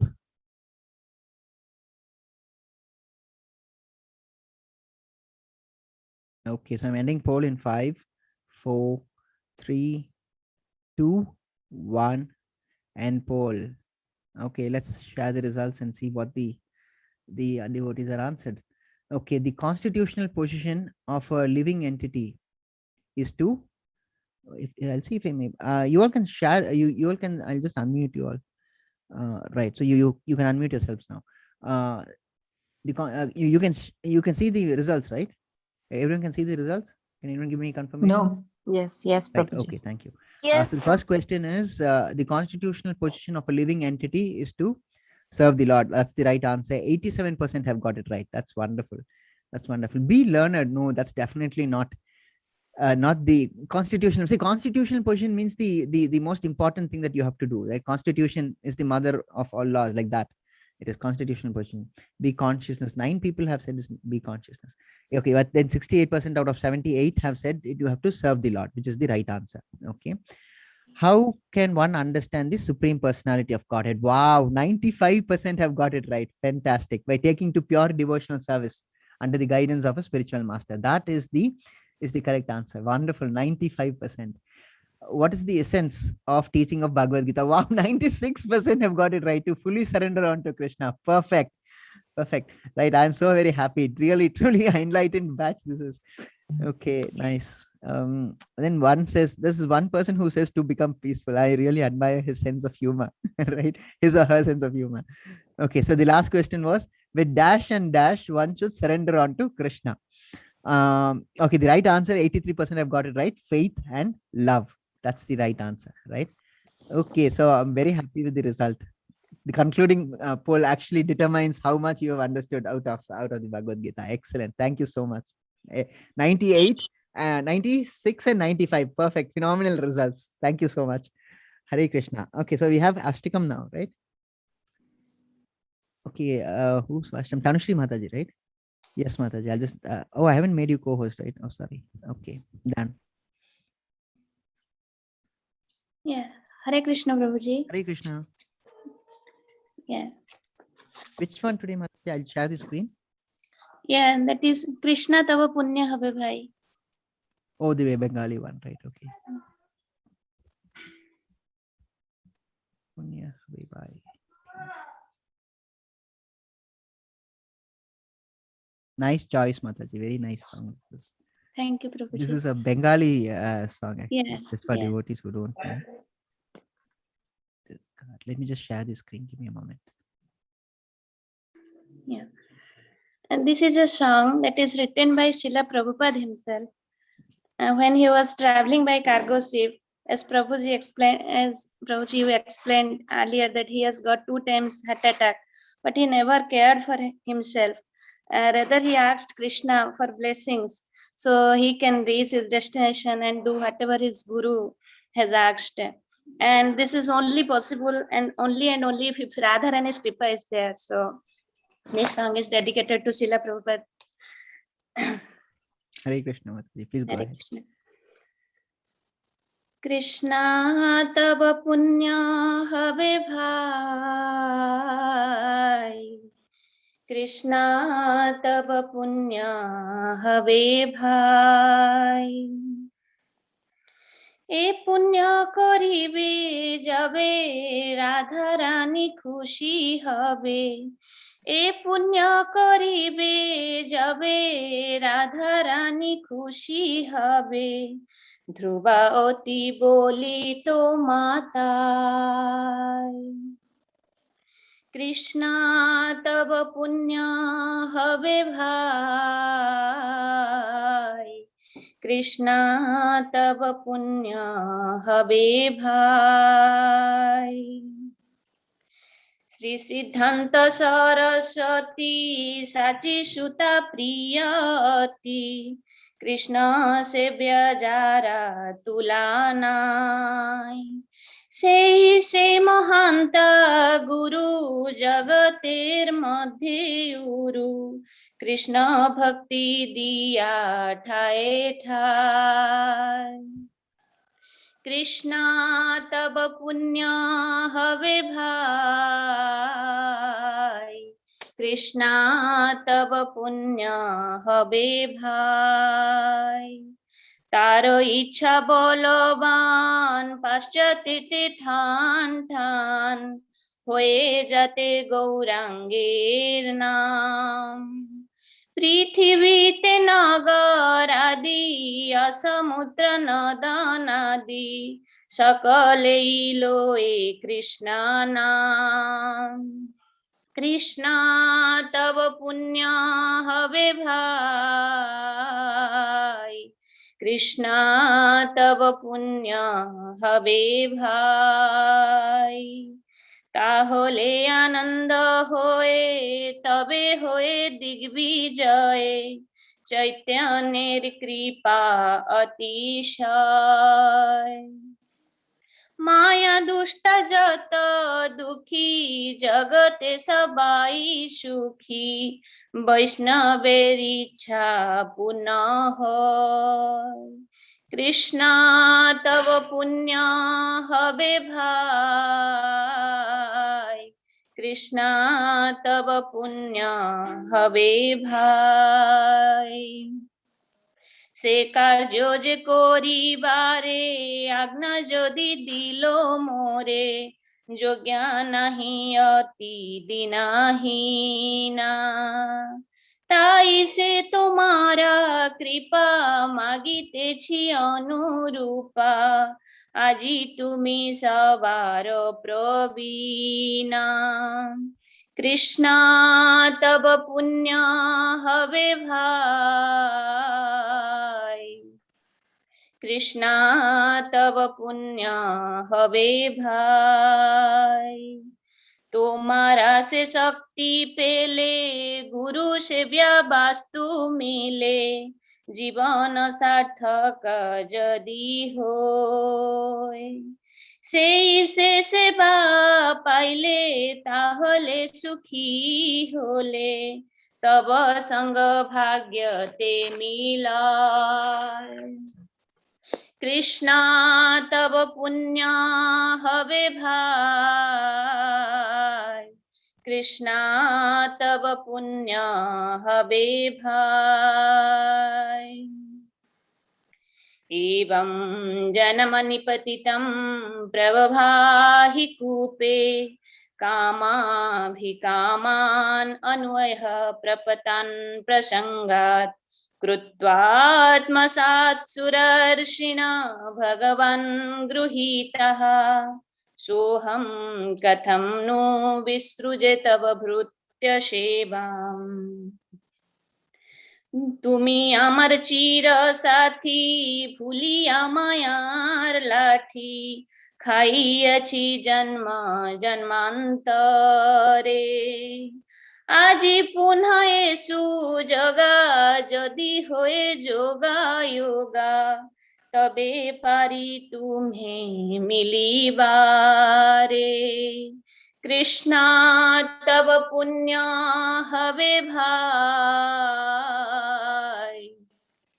Krishna तव पुण्य हवे भाई तुम्हारा मिलने भाई our से सुख पाई गोचारने छुटी दिना भर কত বনে ছুটা ছুটি বনে খাই লুটা লুটি সেই দিন কবে হবে মোর কৃষ্ণা তব পুণ্য হবে ভাই কৃষ্ণা তব পুণ্য হবে ভাই আজ সে সুবিধা হলো তোমার স্মরণ বেলা বড় আশা দেখিলাম তাই আমি তোমার নিত্য দাসা তাই করি তো আশা তুমি বিনা অন্য গতি নাই कृष्णा तब पुण्य हवे भाई कृष्णा तब पुण्य हवे भाई ए पुण्य करिबे जबे राधा रानी सुखी हवे ए पुण्य करिबे जबे राधा रानी सुखी हवे ध्रुवती बोली तो माता कृष्णा तब पुण्य हवे भाई कृष्णा तब पुण्य हवे भाई हरे Krishna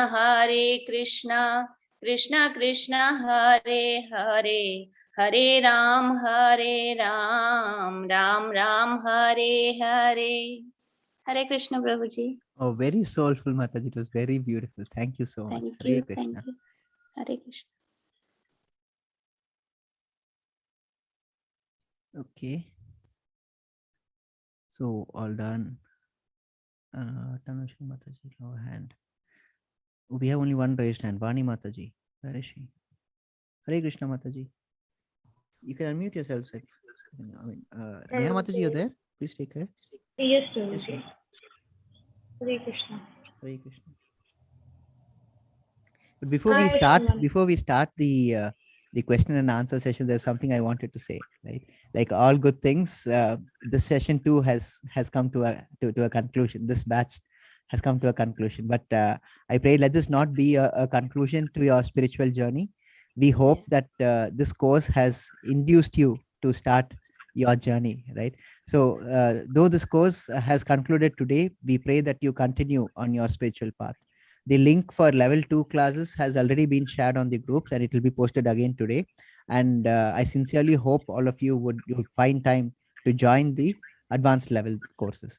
Okay. And as I've mentioned frequently during this course, this batch is truly an enlightened batch and have thoroughly enjoyed interacting with all of you, right? I have discharged this duty to the best of my ability, right? So any shortcomings is entirely mine and I pray for forgiveness for all the unintended mistakes, right? I also take this opportunity to place on record my grateful appreciation of the devotional services of my co-hosts Purnima Mataji and Neha Mataji. And reciters, we had so many: Sulochana Mataji, Manvi Mataji, Tanushri Mataji, Roshni Mataji, Sudha Mataji, so many we had for reciting.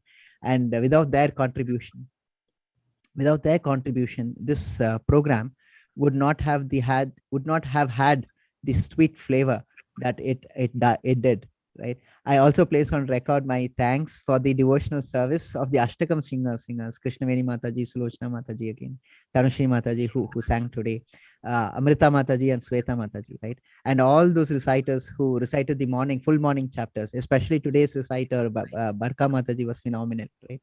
Last but not the least, my thanks to those in the back end team of Devika Mataji and Shilpa Mataji who have guided me from the day I joined the organization.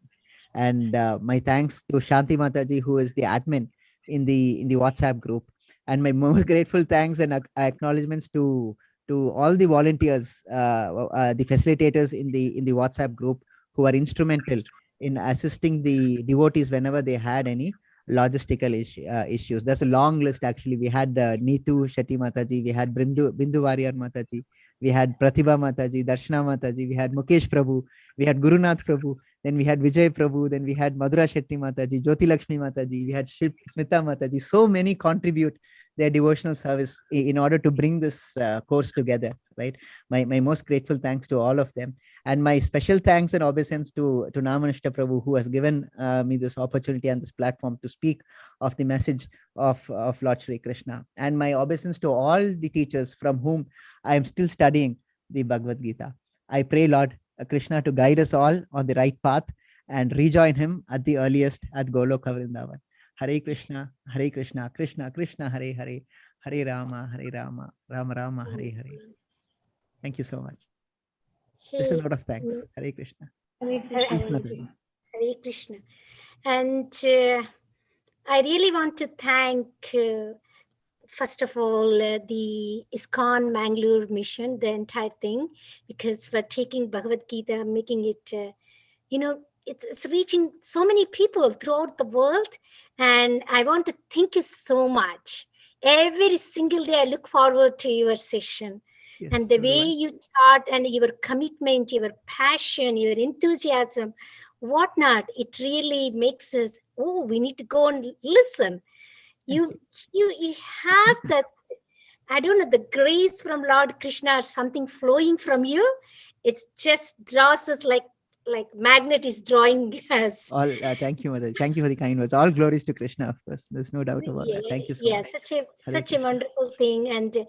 And everything has, because I decided to read Bhagavad Gita by myself in 18 days. And this made it possible, this 18-day course. That's why I took this course, because this is my third time reading. Yes. I read it before I come to the session. And another thing is that it has enhanced my understanding, deepened my understanding, because I took notes first 2 times. This time I added some notes, whatever I missed the points. So it has deepened. And I don't know whether I can ask you this, my humble request to you. You can say no to it. You don't need to say yes, because the intention of taking this course is I'm planning to do, like, every single session you say that take home message. You keep saying that. So before with the intention of writing my take home messages from each chapter in my small poems, both in English and my first language, that's Telugu. And I'm planning to write starting after Janmashtami, Krishna Janmashtami. I want to do my first thing. Okay. And I just want to, because you are our spiritual teacher, I want to share that. I'm with just you. I'm just sharing the message, Mataji. I'm not a spiritual teacher. Just give me a moment. There's some failure to my speaker. Just give me 1 moment. I'll just change this. I think this is crashed. Just give me a moment. Microphone speaker. Okay. Go ahead, Mataji. Thank you. Yes, please go ahead. So I don't know, because I'll start writing only after Krishna Janmashtami. Takes many months. I'm not going to write each chapter one after another. Maybe I'm planning 2 chapters per month or something. Whenever I write, I just want to share with you, because I don't know whether it is possible or not. It's only a request, humble Sure, request. Mataji, it'll be a pleasure. It's It's a nice devotional take-home service. message. It's Nice a devotional take-home message. It's a take-home message in the simple form of a poem, Right. and it has 2 components. I just want to share with you. Sure, But sure. Please. I'll be most happy to have a look at it. Hare yeah, Krishna. but Thank you so how much. do I It's a very good share with devotional you? service. How do I share with you? I posted my email yesterday, and I'm also, you're in the group, right? I'm also in the group, so you have my number also there. Should I just post my my email address again? I'll just post my email address again. Yeah, let me write down. So, Yeah, thank you so much.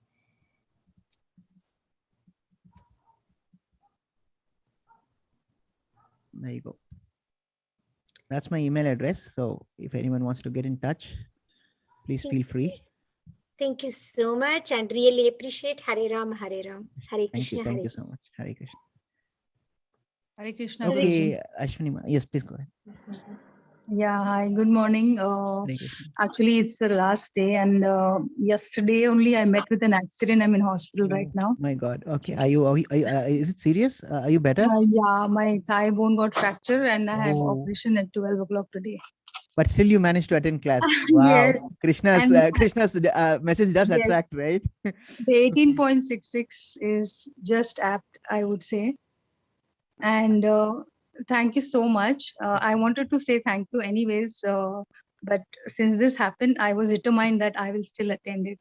Wonderful So, determination. Wonderful. Thank you so much. It really has changed something in me.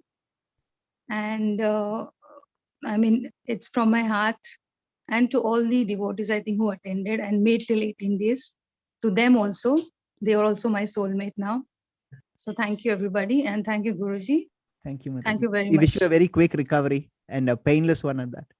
Okay. Yes, I don't know about tomorrow morning if we have this thing. We have, okay, we continue. We have 5:30 in the morning. We have Bhagavatam classes by Namanishta Prabhu. So he'll continue. Next session starts on 2nd on 6th of September. Okay. That's the next 18 days course for the Okay. next batch. So this Bhagavatam class continues. That's like 18,000 verses, right? So that will keep on going on. That's like never ending. So that is at 5:30 in the morning. That's instructed by Namanishta Prabhu himself. Okay, Guruji. So if you don't want to break the habit, now that you're on the habit of waking up early, you can log in. Punyama Mataji, can you please post that link again, the Bhagavatam link? Sure, Prabhu. So you can continue with that habit of waking up early, you see, because once you started, you're like 18 days through, another 3 days more, you'll get into that habit. They say it takes 21 days to form a habit. 21 days, yes. Yeah. So once you get into the habit, then you can continue from there. Yeah, thank you, Guruji. Thank you. Hare Hare Krishna. Rama, Please don't Hare call me Guruji. I'm just Prabhu is fine. Okay. Okay, Prabhu. Hare Krishna. Thank you so Right, much. thank you.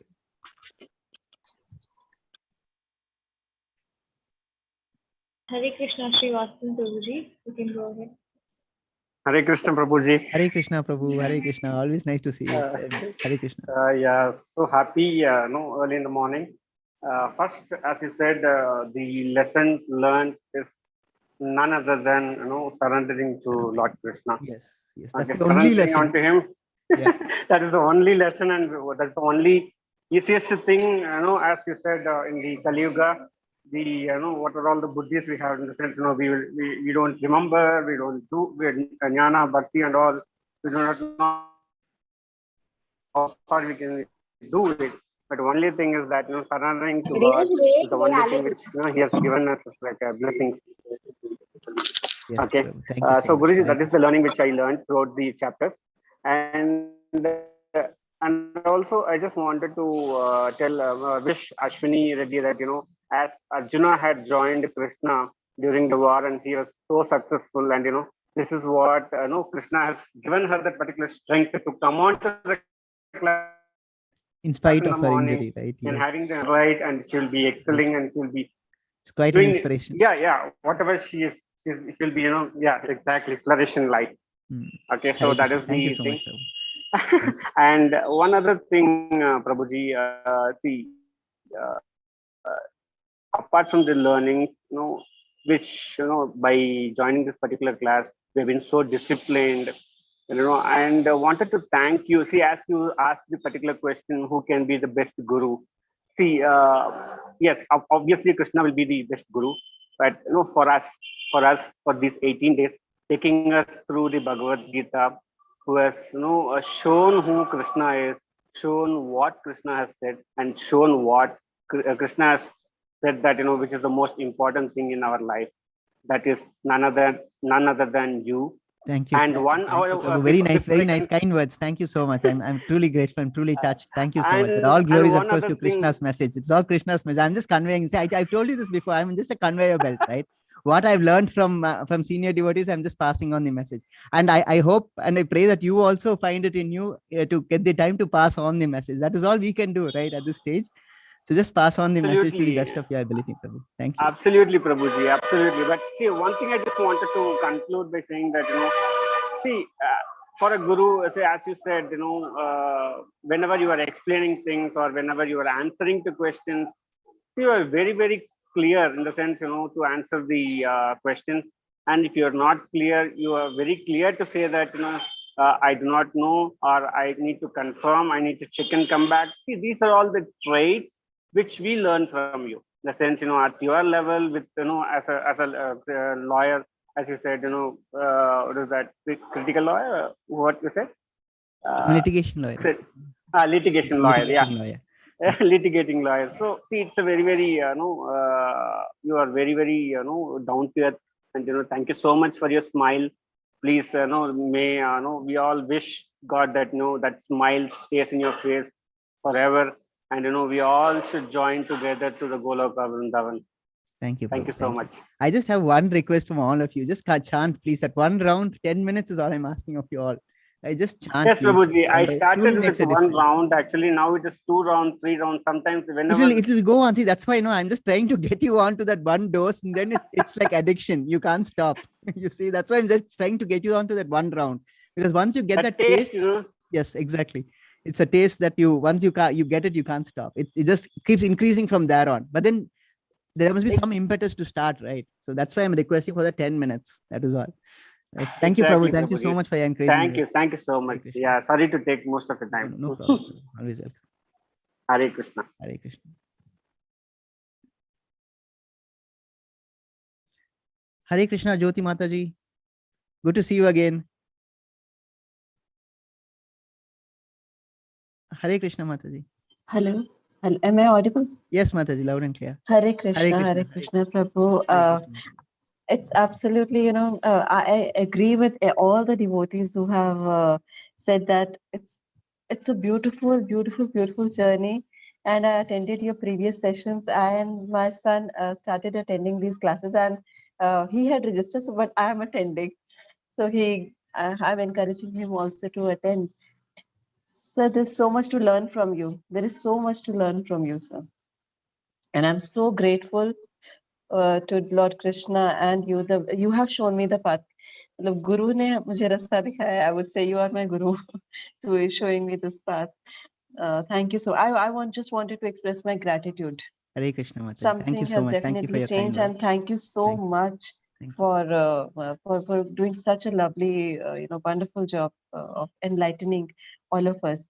एक बार में sir समझ में नहीं आता, but the second time I've attended, it's even more enlightening.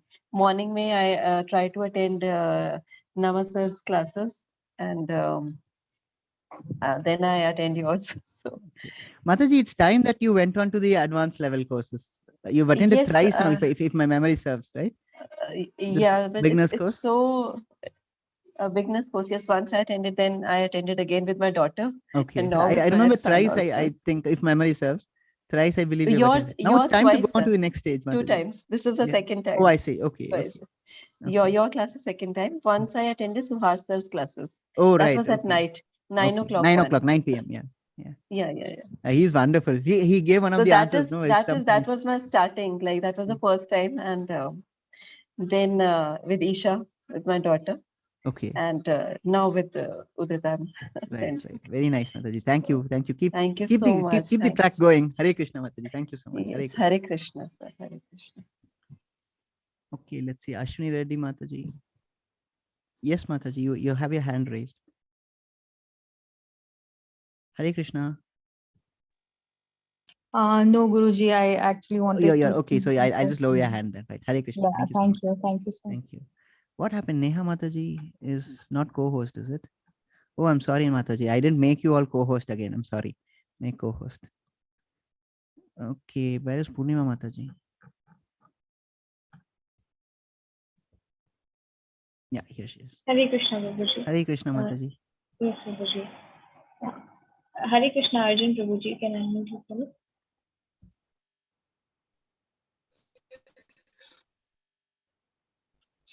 Hello. Hare Krishna. Hare Krishna, Prabhuji. Hare Krishna, Arjun. Firstly, thank you for your guidance, for the entire support staff to help us awaken and see what the truth is. And definitely, I'm very much overwhelmed, like this being the last class. At times, I have to accept that, at times it was so early in the morning. At times, I used to sleep. Sorry for that. My apologies in between. And I would just like to know when your same batch would be starting so that I can recommend a couple of my known I'm people. hoping to continue in September also. It depends upon Namanishta Prabhu's kindness. Let's see. Sure. It's otherwise my batches will always be at 6 a.m. because other time I cannot. I'm not. It's not at my disposal. So 6 o'clock I can confirm. So therefore, if I take any further batches, then it will be always at 6. Okay. Okay. Okay, So next batch thank starts you. on September, as I mentioned, September 6th. Okay. So you would be part of that batch. Yes. Okay. 6 a.m. 6 6 September. Yes. Please do continue in the advanced courses. That is only on Yes. Saturday and Sundays, just two days in a week. Saturday we have a morning session which is at 6, which is conducted mostly by Prema Mataji. Phenomenal teacher. She is amazing. And then we have, of course, in the evening 8 o'clock.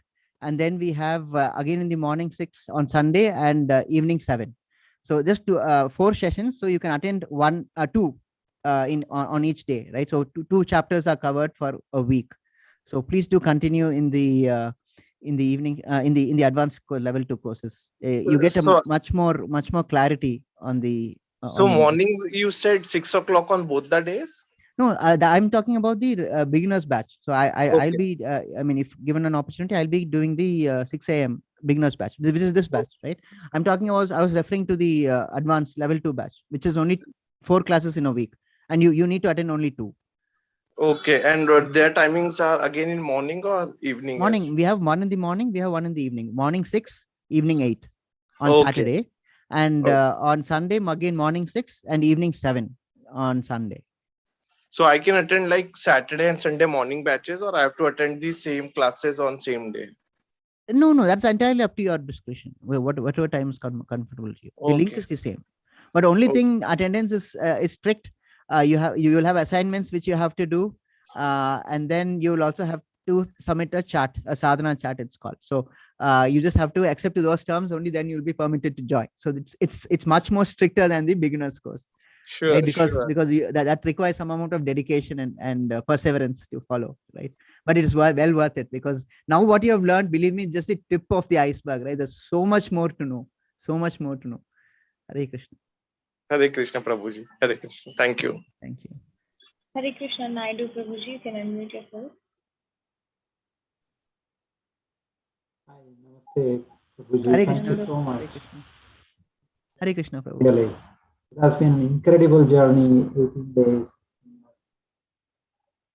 learning experience. Very inspirational teacher. So Thank you. That experience will be with me forever.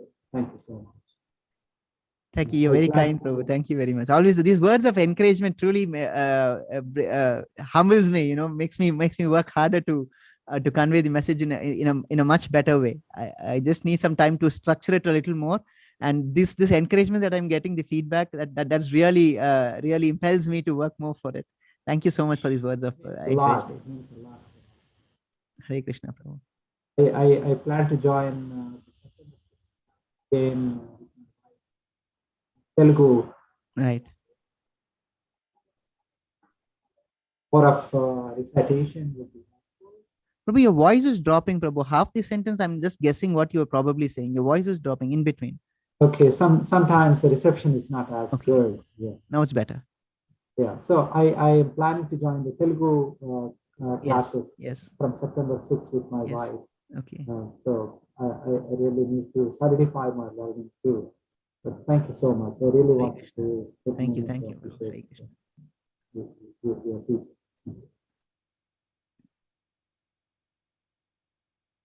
Hare Krishna, Pushpa Jamataji, you can unmute yourself.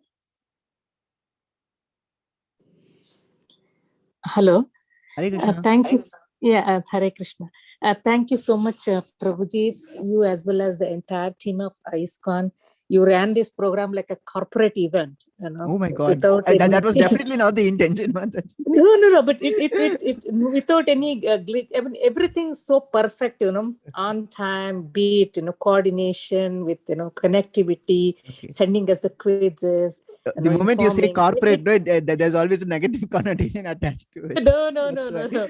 I said corporate in the positive way. Okay. Thank you, Mataji. So thank you so much. It was very nice, you know, although it would, every day it would be 8:30 p.m. for me here. So I would finish up all the work and, you know, look forward for your classes. And although I had bought books and tried reading a couple of times, but it didn't, you know, help me to understand.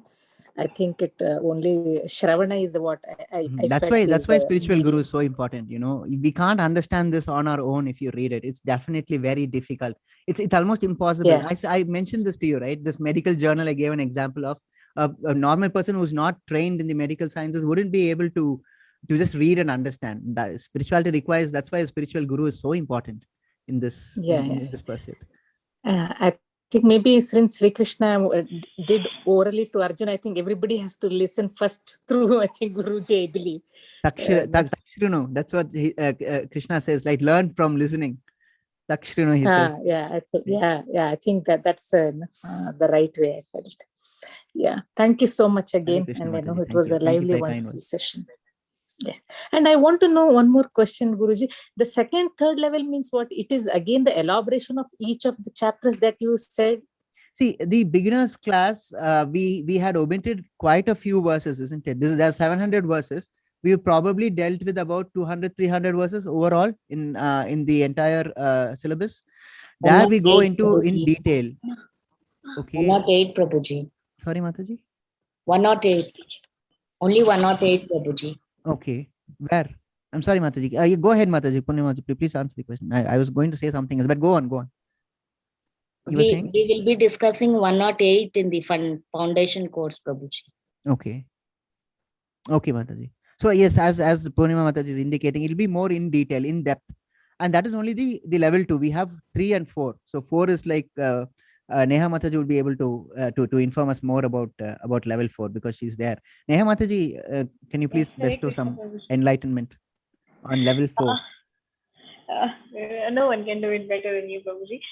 But then yes, for level 4, what we do is we go in detail for like each verse we studied in detail, like we study purport, and once we complete doing with the study of each verse, then we go through a vertical study, like we take a single topic and we see which are the verses which come along with that topic, and we study that. And along with Bhagavad Gita, there are 3 more books, Nectar of Instruction, Nectar of Devotion, and Sri Ishopanishads, which we study along with that in the course. And it's a course of about 1.5 years, a Bhakti Shastri course.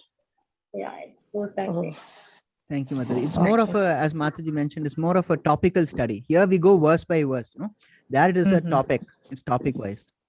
I think this is pretty much good. I feel like as people, at least, you know. Just try. Just try. Let's see how it goes.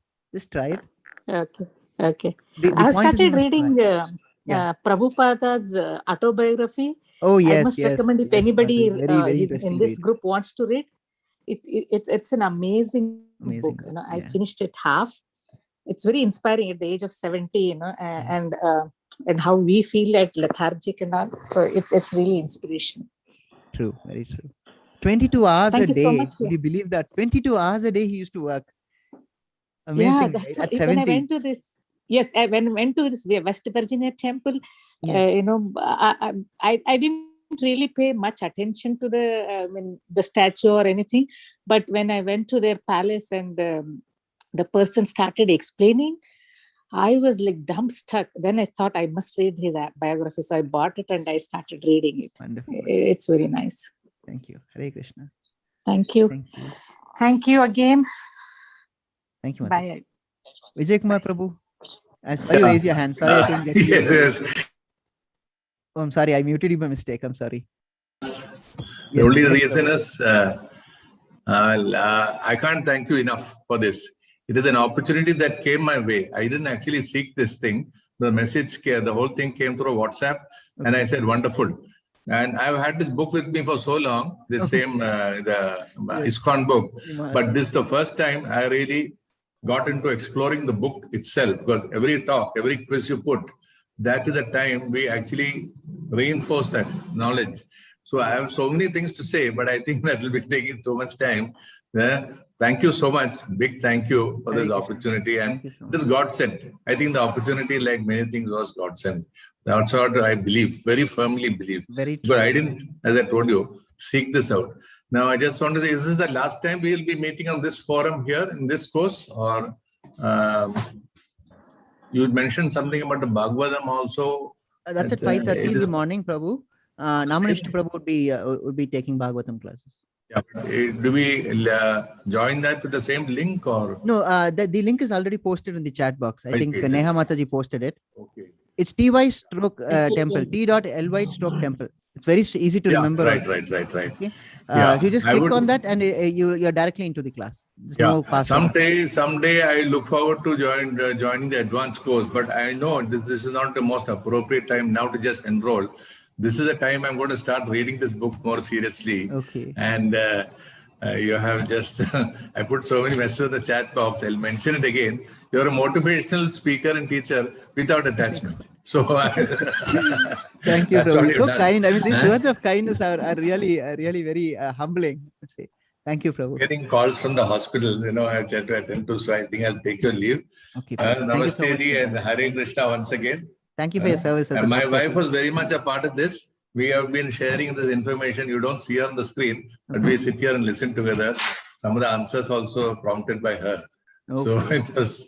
Hare Krishna, Prabhu. Thank you so much. Thank you. Hare Krishna. Hare Krishna, Prabhu. Hare Krishna, Sri Lata Mataji. You can unmute yourself. Hello. Hare Krishna. Hare Krishna. I just want to say thank you very much. Actually, I told once I'm 57-year-old and this is the first time and I have been thinking of reading Gita for a long time, but it was not practical. I could not do it. So it is like a dream come true for me. And you have explained everything so beautifully. But it was 6 o'clock and most of the time I was sleeping, I was awake and I could not grasp most of the things. but it is just a beginning. And like you have something like you have ignited that spark in me. I think I will continue, and it is a beautiful journey. And the knowledge of Gita, what I feel now is like an ocean, and yes, that's I'm true. like, and like very few drops I just got from you. So I think I will continue that journey, and I want to thank you very much. Like my soulful gratitude to you and ISKCON and all the people who have arranged it. Really, I am very thankful. Thank you very much. Thank you so much. And I was just thinking of when you mentioned you've understood just a little. Bhagavad Gita says even if you understand a little and you do just a little of that what you have understood, it is enough to set you on the path. Swalpamasi. Yes. Swalpamasi. Yes. That's what the Bhagavad Gita says. Right? Yes, thank you. Even a little effort will take you a long way. That's what Krishna says, yes. That little effort also I could not do. That inertia, that is broken now. So I will go in this path. I hope I will continue in this journey. Hare Thank Krishna, you very Mataji. much. Stay on the track, please. Hare Krishna. Yes, thank you. And the classes are always recorded, so you can always go back to it. Yes. I'll share the playlist. I mean, after completion of today's class, Purnima Mataji, okay. I put all the 18 days class into a playlist. That's available on the temple's website, YouTube page. I think you can share it, Mataji. Yes. Today. Okay, Prabhuji. Okay. Thank you. Hare Thank you, Krishna. Srilata Mataji. Thank you so much. Thank you. Thank you. So, Prabhuji, I just wanted to say it's one thing that that has become a part of my life, part of my clinic whenever I'm going there and dealing with people. It's Krishna Arpanam. I mean, everything. Yes, recently a research paper also. I mean, that I categorically mentioned it that it's all results are dedicated. And that is that's one it, thing Mataji. I've learned from you. You learned Bhagavad Gita. That is all it is. I mean, that's a light that you have given, and its words are not enough for me to express. So that is one thing I've learned from you, that Krishna Arpanam. So everything I'm doing, whatever I'm doing, is Krishna Arpanam. That's what I'm doing. Sacrifice it to Krishna. Thank you so much for that. Thank you so much. Thank you so much. Thank you for following it. Implementing it is more important. Yes, absolutely. Sir, I can attend your classes, right? Certainly. But I thought, since you've now attended twice, you said, no? So I thought it was time to go on to the next stage, but you're most welcome. Yeah. You're always welcome. Yeah, advanced, I would like to go. So the same group will be converted into advanced no, Mataji, that system has been scrapped now. So now because the last group did not convert. So that's why I was wondering that maybe I missed something. That's not there now. The devotee has to choose consciously that he or she wants to continue in the advanced level. It's not now open to all, because we've got now that restrictions, no? That that you have to do your assignments, you have to be regular in attendance. So now it is much more strict. So it is truly requires some amount of effort from the devotees, and therefore now what was previously used to be open to all, now it is restricted. Achha, that's why now this has created actually more demand. Surprisingly, when we had it open to all, there wasn't so much interest. But then when we close it, right, and when we say this is more restricted, then there is much more interest. There's quite a good turnout in classes. We have nearly 400 students in class for the advanced level, each batch. So how do we go about it, sir? There is a link which is already posted in the group, Mataji. Shared yesterday, Mataji. I think Jyoti Bharadwaj Mataji is not in this group. We will again share it. I'm not in the group. I think that my son will be. So I'll see his or Purnima Mataji, can you again post it in the chat box? We will share it, Prabhuji. Maybe after today's class, we will again share it. Okay. No, can you post it in the chat box also for Mataji? Yeah. Okay. So that is the link you'll have to click, Mataji, and it will take you to a form which you have to fill up. And it'll ask you questions. Are you willing to submit assignments, weekly assignments? And then would you be regular in class? All that you have to say yes. If you say no, then of course you will not qualify for the class. Then the application is rejected. Right? Right, I'll do that. Thank you so much. We're looking forward for classes with you in September also. Hare Krishna. Hare Krishna, sir. All done? I've posted a link. Yes, Slochna Mataji. Hare Krishna, Prabhuji. Slochna Mataji, Hare Krishna. Thank you very much, sir, for your unique explanation. It was so splendid, and you taught us the basics, actually, how the very purpose of our life. Mataji, thank you for the devotional service. So much recitation, so many ashtakams. Thank you also. So much It devotional was all service. your motivation, Krishna, sir. Mataji. You have a lot of patience. Thank you very much. Thank you. I look forward to your next session. Yes, so do I. Hare Krishna, Mataji. Already registered. Thank you very much. Hare Krishna. Thank you, Mataji. Hare Krishna. Hare Krishna, Rupali Mataji, can I unmute yourself? Hare Krishna, Prabhuji. Hare Krishna. I want to express my gratitude towards this course and towards like whatever teaching you have given to us. And it was really grateful. And I will really miss this class. I'm thinking of still continuing with my Nama Japa and then I will enroll for the advanced class. That's how I'm thinking. Okay. I think I need to make my base a little perfect before Okay. I go into the advanced class. Okay. And yeah, I mean, really, it was 18 days journey, but I don't want it to end. Yes, Really. yes, of course. It continues, Mataji. This class only has completed. It's not, the journey has not ended, right? Yeah, I mean, yeah. We should try and continue on this. Yeah, sure. I will. And I just wanted to let you know that I also forwarded this link to register the next batch to my family members. And I'm so like excited and at the same time, so I'm really so blessed that, okay, I attended this class. So I can, encourage them to join this and Yes, Mataji, please do. so they understand like what they are missing and what they need to do in order to, in the next phase of life. So yeah, thank you very much. And it was really nice. You have been always very patient, pleasant and cheerful and like, yeah, a lot of energy in the 6 a.m. in the morning. So that's great. Yeah, I would, and I think I will attend one more class. I'm not sure if this Certainly, class, most but yeah, I will welcome. attend one more. Hare Krishna. Yeah. Thank you so much. Yeah, Hare Krishna. Thank you. Hare Krishna, Bhargavi Mataji, can I unmute yourself? Hare Krishna, Prabhuji. Hare Krishna. The long journey I wanted to be. And thank you so much for making me part of this. Earlier also, I have thanked all the people who actually instigated me to get into this. And thank you so much once again. I was always thinking that I always thought that I should do something about this Bhagavad Gita. I have to learn it or I have to practice it and all that. But never I had this an opportunity. And this is really a beautiful opportunity which I have got. And especially under your guidance, it's splendid, Prabhuji. Thank you. And Thank you. no words are there for me to actually describe how I was drawn to this. And yeah, definitely I'm trying to make a difference in my lifestyle and everything. The first thing is, yeah, as you said, the speech that you should not hurt. Austerity of speech. I'm Yes. really very angry person, Okay. very outbursting and all that.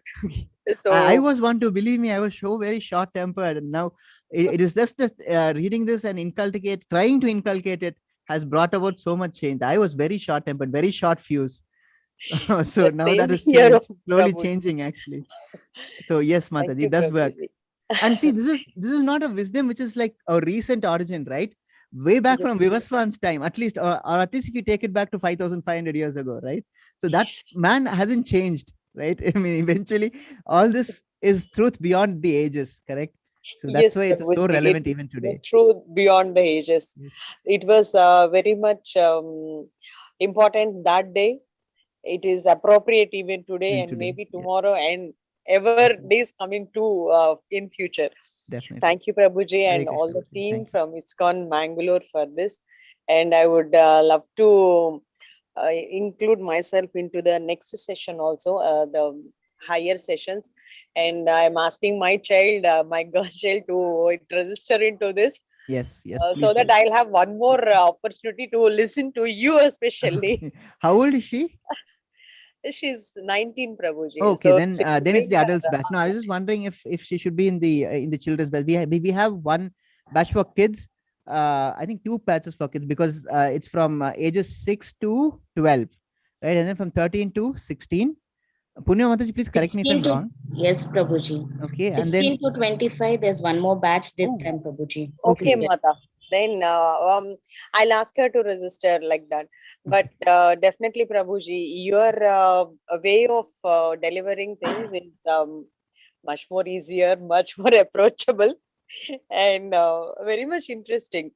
So we are drawn like something towards honey. All those it's the bees, message. everything. The message draws you like honey. The only thing is we have to have the patience to listen to it. That is all. Yes, the yes, message is, as you rightly described it, like honey, right? Like Thank you, Prabhuji, Thank you, once Mataji. Hare again. Krishna.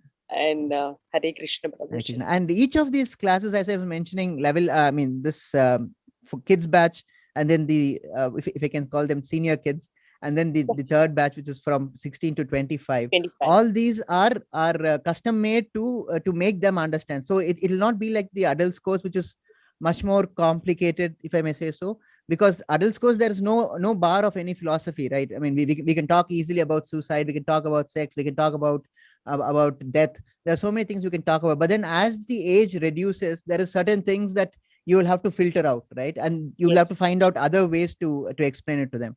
So it is that this has been these three batches have been created for kids, then for adolescents, and so on. So it will not be full on philosophy. It will have a little bit of how can I say, a smoothened out approach, if I may say that. Yes, Prabhuji. Maybe the child of that age or the person of that age needs that kind of tempering, actually. Yes. So that they'll be attracted towards this, and then they should follow the path. Yes, Mataji. Thank you. Hare Thank Krishna, you, Prabhuji. Thank you once again. I wish to meet you once again in the Yeah, sessions. we'll meet, Mataji. We'll be here, right? I'll be here, Thank you, hopefully. Prabhuji. Yes. Hare Krishna. Hare Krishna, Beena Mataji. You can unmute yourself. Yeah. Good morning, Hare Krishna. Hare Krishna. I want to thank all at ISKCON and you especially Thank you. for this wonderful session that you've taken. It's been really enlightening. It's a wonderful experience. And because of the Ekadashi presentation you've made, I took Ekadashi fast for the first Oh, time. wonderful. I'm so happy to hear Took a that. fruit Okay. fast Okay. with just water and fruits. Wonderful. So it's a great this thing. I feel very You feel light? light. Yeah, Right? yeah, Yeah. yes. Right. That Yeah. does it. That does it. Very In nice. fact, Mataji. others Really were glad to hear asking, can you take it like that? Like first time, don't you feel tired? This, that, because the first time I'm taking a fruit fast with just water and fruit. But it's a wonderful experience. And Nice, because Mataji. Thank your presentation, I wanted to do, and since we had 2 Ekadashis, I could do that, because second time I didn't do it in the first time. And this is the first time I'm taking the Ekadashi fast. Okay. I think this is the first batch that I'm noticing which has 2 Ekadasis in it, because previous batches that's what you said. usually Yes. only one that we have, but today Correct. this batch has been lucky to have 2 in there. Yeah, yes. And Thank you, Mataji. I'm learning to read the Gita, and I have finished 10 chapters. So it was getting this explanation is really great and super. Because that is without knowing, I was just learning to read. So with this explanation, it's given a lot of this thing to my understanding more about what it is and in detail. So I'd like to join again. I don't know, maybe the first batch again to get little more knowledge and then do the second batch. So Certainly, I'm thinking, Mataji, most welcome. Most welcome. yeah, thank you so much. Thank you. Thank you. Hare Krishna, Santoshi Mataji. You can unmute yourself. Hare Krishna, Prabhuji. Hare Krishna. It was great listening to your classes daily, Thank you, Prabhuji. Your explanation was really great, which reduced the distance between the god and the devotee, we can say. The way you explained, and being in Krishna's consciousness, the feeling is really different. Yesterday Ekadashi, and I too followed, as you said, in chanting Hare Krishna Mahamantra and having Ekadashi Vrat. It was a really great experience, which we could feel in presence of Krishna, like doing all these things. It was really great, and this all was because of your classes, which do explain everything, do consciously say, like Samarpan is the thing, like the Krishna Arpan. That was very really great, Prabhuji. And I really also enjoyed the questionnaire session, mainly from Vani Mataji. Like Yes, amazing questions from all yes, the devotees. yes, we really feel like get more knowledge from those questionnaire sessions. And Prabhuji, I just had a doubt, like, can we register, like, is there any restriction of number of times we register for this course? Or No, there's no restriction at all, Mataji. And there was one more doubt, Prabhuji, like for advanced course, if at all we want to nominate. So is that like if we miss some classes and if we can continue still another advanced, same level of advanced course, Mataji, there is no recording. That's because what happens if the class is recorded, the people don't take classes seriously, so there's no recording in classes. You'll have to attend classes 2 times in a week. That is all. One on a Saturday, one on a Sunday, or at the weekend. So 2 hours, totally 4 hours in a week you'll have to dedicate for the classes. And Prabhuji, for advanced courses, there is a form which is to be filled, right? Yes, so yes, that form, it's mentioned Namasmaran, like a chanting of Mahamantra 1 round is mandate. Mandatory, yes. Offering prasad to Krishna. Yes. Like, what is the way, which is meant of offering prasad to Krishna? This will require a detailed answer, Mataji. But see, we're all neophytes in that sense, right? That is, we are just beginner devotees, right? So for us, at this stage, you just start with Krishna Arpanam and then you can continue. But then as you progress in this path, there are specific mantras which you will have to be chanted to offer prasad. That's all will come, Mataji. Once you are on the track, everything will follow. But you should be on the track. That's the most important thing. See, these are, what can I say?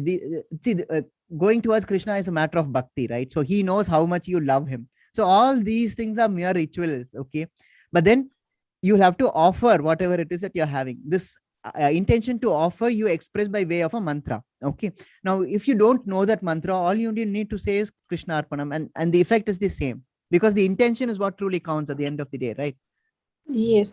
And so at this stage, it is sufficient to say Krishna Arpanam, Mataji. As you progress, you will automatically get to learn those mantras. It will automatically come because you will have the association of devotees. You will see what they are doing, and then you will also adopt. It's like a child adopting further what they see, right? So it's like that. It will come automatically. You don't have to worry about it. Yes, Prabhuji.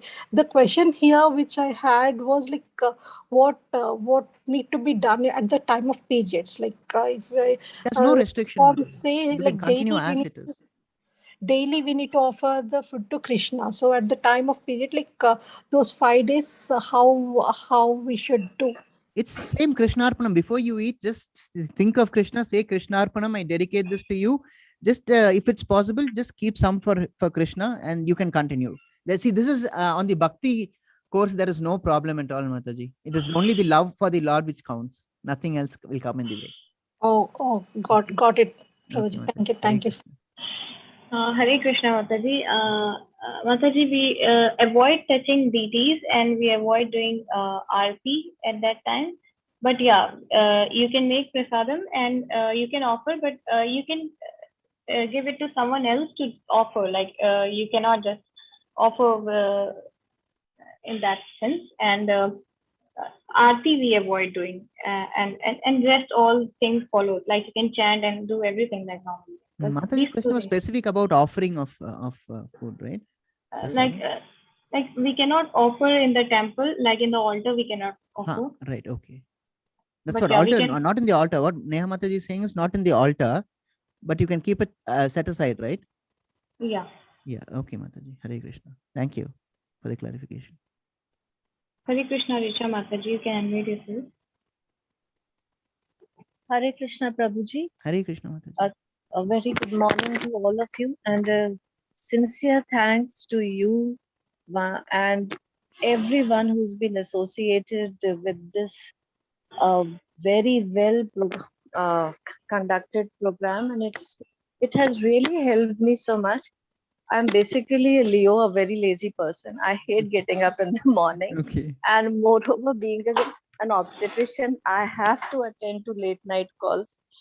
And like in these 18 days, I had my night duties also. I came back at 4 in the morning, but still these 18 days, I tried to get up at 5:30, listen to the chanting in the morning. Though I have to, I mean, I wasn't very active early in the morning, like 5:30 when this started, but around 6:15 actually I got into the mood. So the initial parts I generally used to miss because beach mein I would sleep and I would get up. But one thing that I want to thank you all about is I had this Bhagavad Gita. My daddy had given it to me when I got married. Oh, so this was about 20 years back. okay. I tried so many times to read it. I really tried hard. I wanted to know what is there. Everyone talked, all the knowledge is in the Gita, all the knowledge is in the Gita. But somehow I was never able to go beyond first page. Okay. I mean, not even the first chapter. Happens, yes. But this time, the way you explained it all, and actually coming it from a guru, I also am one person who finds it very difficult to believe in someone ki, okay, he can be the spiritual guru. So I don't have anyone because I haven't met very many people who can whom I can take up as guru. But this thing coming from you has really helped me so much to learn, and this is so true. Krishna knowledge can always come from a true devotee and a true disciple of Krishna who knows it all. And I mean, you don't call yourself guru, but for me, you are my first guru, and I would really want to thank you so much from the Oh my bottom God, of my Mataji, heart. thank you for very the- much. This is very high for the- pedestal you place me. I'm No. always terrified of high pedestals because we come crashing down very quickly. You see. No, no, So it's please don't not- make me No. if you don't place me on a high pedestal. Mataji, I'm just conveying what I've learned from Namanishta Prabhu, from so many teachers. So Actually, I've not done anything spectacular. So thank you very much. But I for mean, your you kind don't words. realize it, but actually, you've done so much, and for all of us, I think, who are the My first only time request again, if you really feel that I have done so much, then please chant one round, That- 10 that minutes. was Okay, one- that is all that that is one- I request from all the devotees here. That will be and more than this adequate is- for me. This is also one thing I want to see. Like, I mean, I don't say I'm the only person who's busy. If people are busy with everything, at times it so happens I do want to chant, but sitting and chanting for this becomes little difficult at times. Like, I get up in the morning and I have to hurry. There's a 6:30 call, so I had to miss a few of your sessions also. Then I saw the recordings later, because if you have a call, then you have to go. Yes. So the chanting is not always possible to sit in the temple and chant. There was just one thing I wanted to ask you. You don't Can have to we first sit in chant the without temple the and chant, beads? Mataji. No, It's not can we required that you need to sit in the temple and chant, or No, at least in the like- altar and like- chant. You can like, chant you know- anywhere, anytime. Yeah, no, I wanted to ask you whether we can chant without the mala also. I mean, we have Mala to chant is it there for a 108 reason. times. It's there for a reason. It's to inculcate discipline. You see. Yes. So that That is the is- reason for the mala. Actually, if I don't get the time sitting and doing it properly, that is what I like. If I'm in the OT, operation theater, and there's some time in Okay. between the two cases, can I just sit there and chant the Hare Krishna month 108 times? Certainly, Mataji. You can always do without- that. Not a problem Yeah. at all. Actually, I have enrolled for the second course, level 2 course. I Okay, don't wonderful. know whether I should have not or not, because I'm so scared hearing so many people.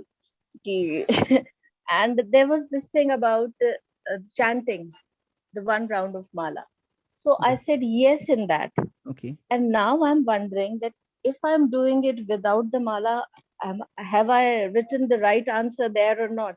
Because I'm It's not recommended chanting. to do it with the mala, Mataji. But otherwise, what you can do is, if you feel you're not able to have the mala with you at all the time, but on the alternative, you always have your phone with you, right? So there are so many apps on Android and on iOS which usually goes by the title of Japamala. Okay, so there are, just search for Japamala and you'll get lots of apps. So those can substitute them. But then the recommended way is always with the Japamala, right? With the beads. But if push comes to shove, then the phone has many apps which will help you keep count. So the answer I've given there is wrong. Actually, I was feeling a little guilty after putting up there because initially I tried. Then I had written, yes, I'm doing it. But now I feel, am I really doing it the right way? Chanting without the mala, without the No, japamala. you can start doing it now also, Mataji. Not a problem. It's not a wrong answer. It's only a yes, delayed Mataji. response. That is all. It's not a wrong answer in that sense. All You can right. start So I doing can. anytime. Okay. Okay. No, but still, this problem can be there that I cannot sit with the japamala every day and do the chanting. So if Can it's I not with the still go Japamala, I was saying you can about substitute the it with the apps? phone, with the app, Phone phone on apps. the app, All app in the right. phone, sorry. Right. Okay. Thank you so Yes, much. Mataji. And Mataji, even you can chant on your fingers also. Yes, I do that on my fingers. Yeah. No, Yeah, that's also good great. enough, And Mataji. yeah. That is also good enough. Uh, See, the thank point you. is you have to keep count, because it Yeah. otherwise the mind will say yesterday also you did 108, today probably you've done 108 when you have not even finished 40, right? So the mind starts playing tricks on you. So it's to curb the mind actually that we keep a count on the Japamala, so that we do 108 exactly. You see, that's So- the main reason of having the Japamala in hand. So I'm out of the guilt that I haven't put the wrong answer. Yes, Mataji, don't. Perfect. See, when it comes to love for God, there is never any guilt. Yeah. As long as there's love, guilt has no place in it. Thank you so much. Hare Krishna. Thank you for all the encouraging words and all the encouragement you have instilled into us so that we can get into the Krishna way. Thank you Yes, so Mataji. much Hare to Krishna. all of Thank you you, so much. to you, to Purnima Mataji, Neha Mataji, Tarushri Mataji, and everyone who was even behind the support, all the technical staff that must have been behind all this. Thank Yes, you, everyone. thank you so much, Thank Mataji. you. Hare Hare Krishna. Hare Krishna, Srivatsan Prabhuji, can I meet yourself? Hare Krishna Prabhuji, sorry to come back. No Okay, problem. this It's would always not- a pleasure, my friend. We hope you this keep would coming not back. be no, this would not be complete because I just want to thank the big army behind this particular program. That is true. Purnima Mata, see, thank you so much, Purnima Mataji, Neha Mataji, because Purnima Mataji is the person who every day we ask the same questions repeatedly, and she need to post the messages. Thank you so much for your patience, Purnima Mataji, and and Neha Mataji, and thanks to ISKCON Bengaluru and Namanista Prabhuji, and also thanks to the persons who have recited the slokas in the morning and then the Ashtakam in the after the end of the class, and we literally enjoyed saying that, and I just wanted to come back because I just wanted to thank very special to Purnima Mataji, who has been very patient to hearing our questions, repeated questions, and giving the links repeatedly. Thank you so much. Hare Krishna. Thank you so much, sir. Thank Hare you for your Krishna. kind words. Hare Krishna. Thank you, Prabhu. Hare Krishna, Beena Mataji, can I meet yourself? Yeah, I had a question because I got this answer differently in many places. The question was, who listens to Krishna? And it's Arjuna, and this thing was Sanjaya, because he had Divya Drishti. But I have seen answers with a lot of others, people also. So what is the correct answer to that? Mataji, see, these are superficial elements. How does it matter who has listened to what Krishna is it saying? was a Are you question listening to Krishna's message? That is the Yes, most yes. pertinent No, question. no. I asked this because people have quiz. So they put up this question. So I answered this at Krishna and Sanjay. So they said, no. Dhritarashtra also listens. But I said, no, it Dhritarashtra actually... listens through Sanjaya. He doesn't listen Yes, through automatically. Sanjay. So you Through can't say Sanjaya. that he's listening. Correct. So Live telecast you're talking about. Correct. So Mataji, see, if anyone asks you a question like this, please tell them, please make it clear to them that is not important. The question is, are you listening to the message of Krishna? Right? It's not important who else is listening to the message of Krishna. It's not in that kind of this thing. This was I think they had for a children's quiz or something like that on Gita. So there were few questions and how many verses, how many chapters, that kind of. Okay. So then I read up on the net and I had so many conflicting answers there. That's the problem. You should So I never thought read I'll for the net. clear it with Spiritual you. answers, spiritual matters never go to Google. It Yes. confounds your confusion. As such person Correct. goes there only for because he's confused. You go Yes. confounds it. Yes. But your answer is And broadly correct, Mataji. Live Yeah. telecast, it was to Arjuna and Sanjaya. Correct. Yes, that's what I took it from this. And even the last, that 77 verse, I think he says that his form also was shown to them. And Vedvyasa, because Vedvyasa also was there. Can you say that?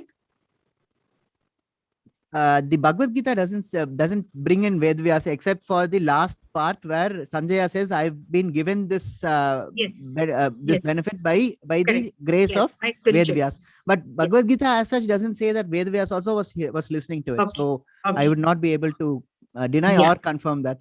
Yes, yes. Even I was confused with that. But these two persons are definitely there. Arjuna, of course, is the hero. And then we have, of course, Sanjaya narrating what had happened to Duryodhana. Dhritarashtra. Correct. Yes. Yeah, Mataji, any inputs on this? No, Prabhuji, I don't know. And I'm also not sure about it. Not sure. Okay. And I'm happy to tell you that I started Japamala. I got the Japamala. I used to do with fingers, but then it was all confusing. Maybe whether I have done 100 or 108 or like that. Sometimes you get confused. I got the Japamala. I started doing. I am doing one round of Japamala. Right. Yeah, that's easier. So I'm started with one round. Hare Krishna. Hare Krishna. Please continue. Yeah, I will certainly. Thank you so much, and thank you everybody. All those who have been behind you to get this. No, they are actually ahead of me. I'm the one who is behind them because so much effort they put in. I like put in very minuscule amount unseen efforts. Yes, unseen efforts. Yeah, everybody. Thank you so much. Thank you so much. Thank you. Hare Krishna. Hare Krishna, Rupali Mataji. हरे कृष्णा प्रभु जी, आप एक बार वो महामंत्र बोल के दिखाएंगे क्या? Like I just want to make sure that I'm chanting it correctly. Like is it like Hare Krishna Krishna Krishna Hare Hare, Hare Rama Rama Rama Hare Hare? Perfect. So this is one thing, right? And that we have to repeat 108. Yes. Okay. That's right. Yeah, that's what I want to confirm. That's perfect.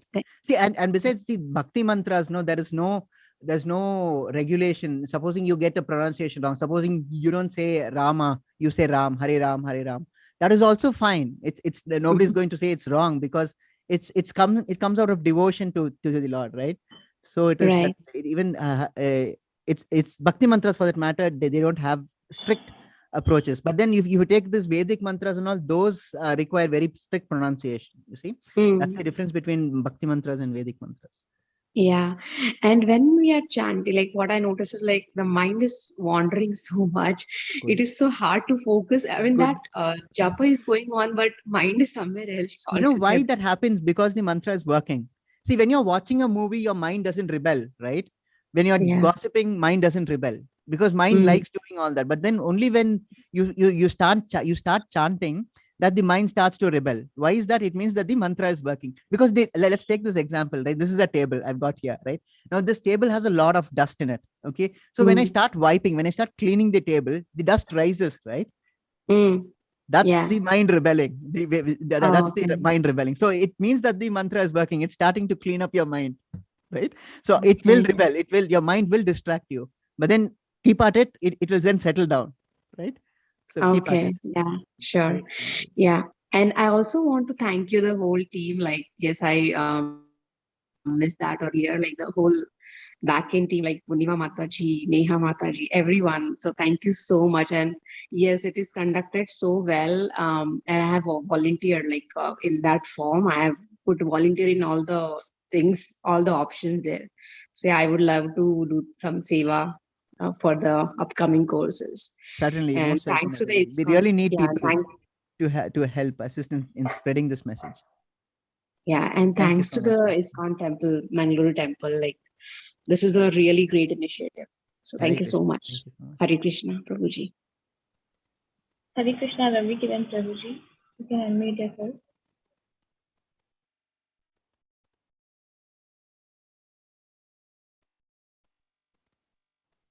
Yes, Ravi Kiran Prabhuji.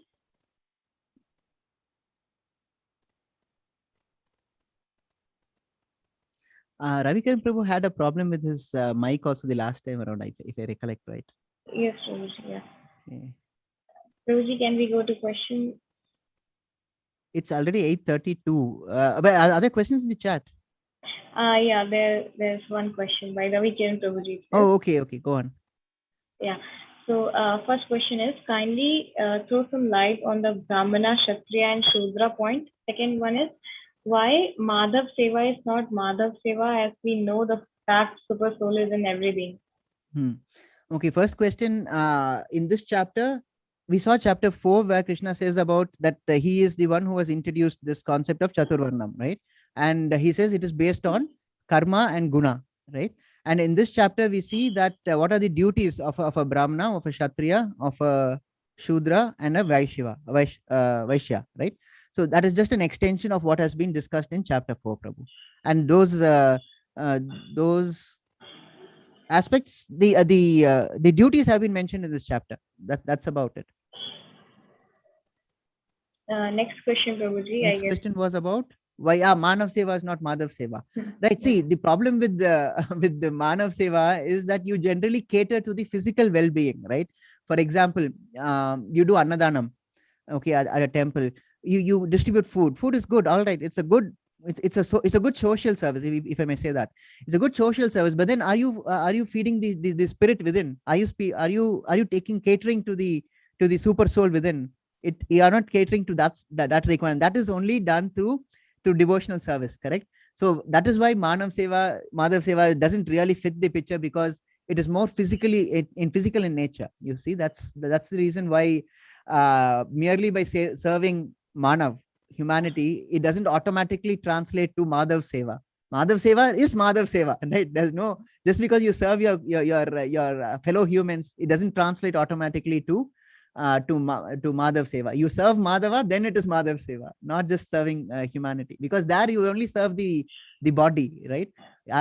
Or you will have to give in to spiritual training. That is again, you can say that is devotional service. Yes, Prabhuji. Then there are so many acknowledgements. I would like to read them. Thank you, Prabhuji. This is by Karna Mataji. Thank you, Prabhuji, for the excellent teaching. The way you explain each verse drives me to attend every session. This 18 days journey was wonderful. Initially, wasn't sure that I would make this to the last day, but yes, I have done it. All thanks to you, Prabhuji. Hare Krishna. All thanks to God. All glories to Krishna, Mataji. I'm only passing across the message, and I pray all of you also would find it in you to spread the message of the Gita, right? Hare Krishna. Oh, we have Sangeeta Mataji. Yeah, coming by Durga Mataji. Excellent classes with an extraordinary explanation. Thank you, Guruji, for this wonderful 18 days journey. Hare Krishna. Thank you. Hare Krishna. Hare Krishna. So we'll conclude. Sulochna Mataji, Prabhuji. I would like to read the acknowledgements. Yeah, so Sulochna Mataji, sessions are so excellent. Thank you, Prabhuji, for your splendid rendering of 18 days Bhagavad Gita. And there are so many acknowledgements, Prabhuji, by Madhavi Mataji. Sri Ram Prabhuji, you are also a very good teacher. Like Krishna blesses to attend your classes in all these days. Thank you, Prabhuji. It's a really great experience. Thank you so much. I'm really touched by all these wonderful words of kindness. It's really touching. Thank you so much. Thank you. Thank you, Prabhuji. Thank you, Punya Mataji. Thank you, Amruta Mataji. Thank you, Tanushree Mataji. And thanks to NND Prabhuji for giving us this opportunity to organize this. Very true. And thank you so much, Sri Ram Prabhuji, thank for you. Explaining thank you all us for attending. Thank you for having so much of patience, and we have done so many mistakes, but you've been so humble with us. Thank you so much. Thank you so much, Mataji. Okay, Hare Krishna. Let's conclude today. How do we conclude? Okay, I'll just ask them all to unmute. Ask all to unmute. Okay, please unmute. Okay. Namaste, Prabhuji. Hare Krishna. Okay, let's conclude by our usual way. Bhagavad Gita. Namaste, Prabhuji. Bhagavad Gita ki jai. Jai. Srila Prabhupada ki jai. Jai. Hare Krishna.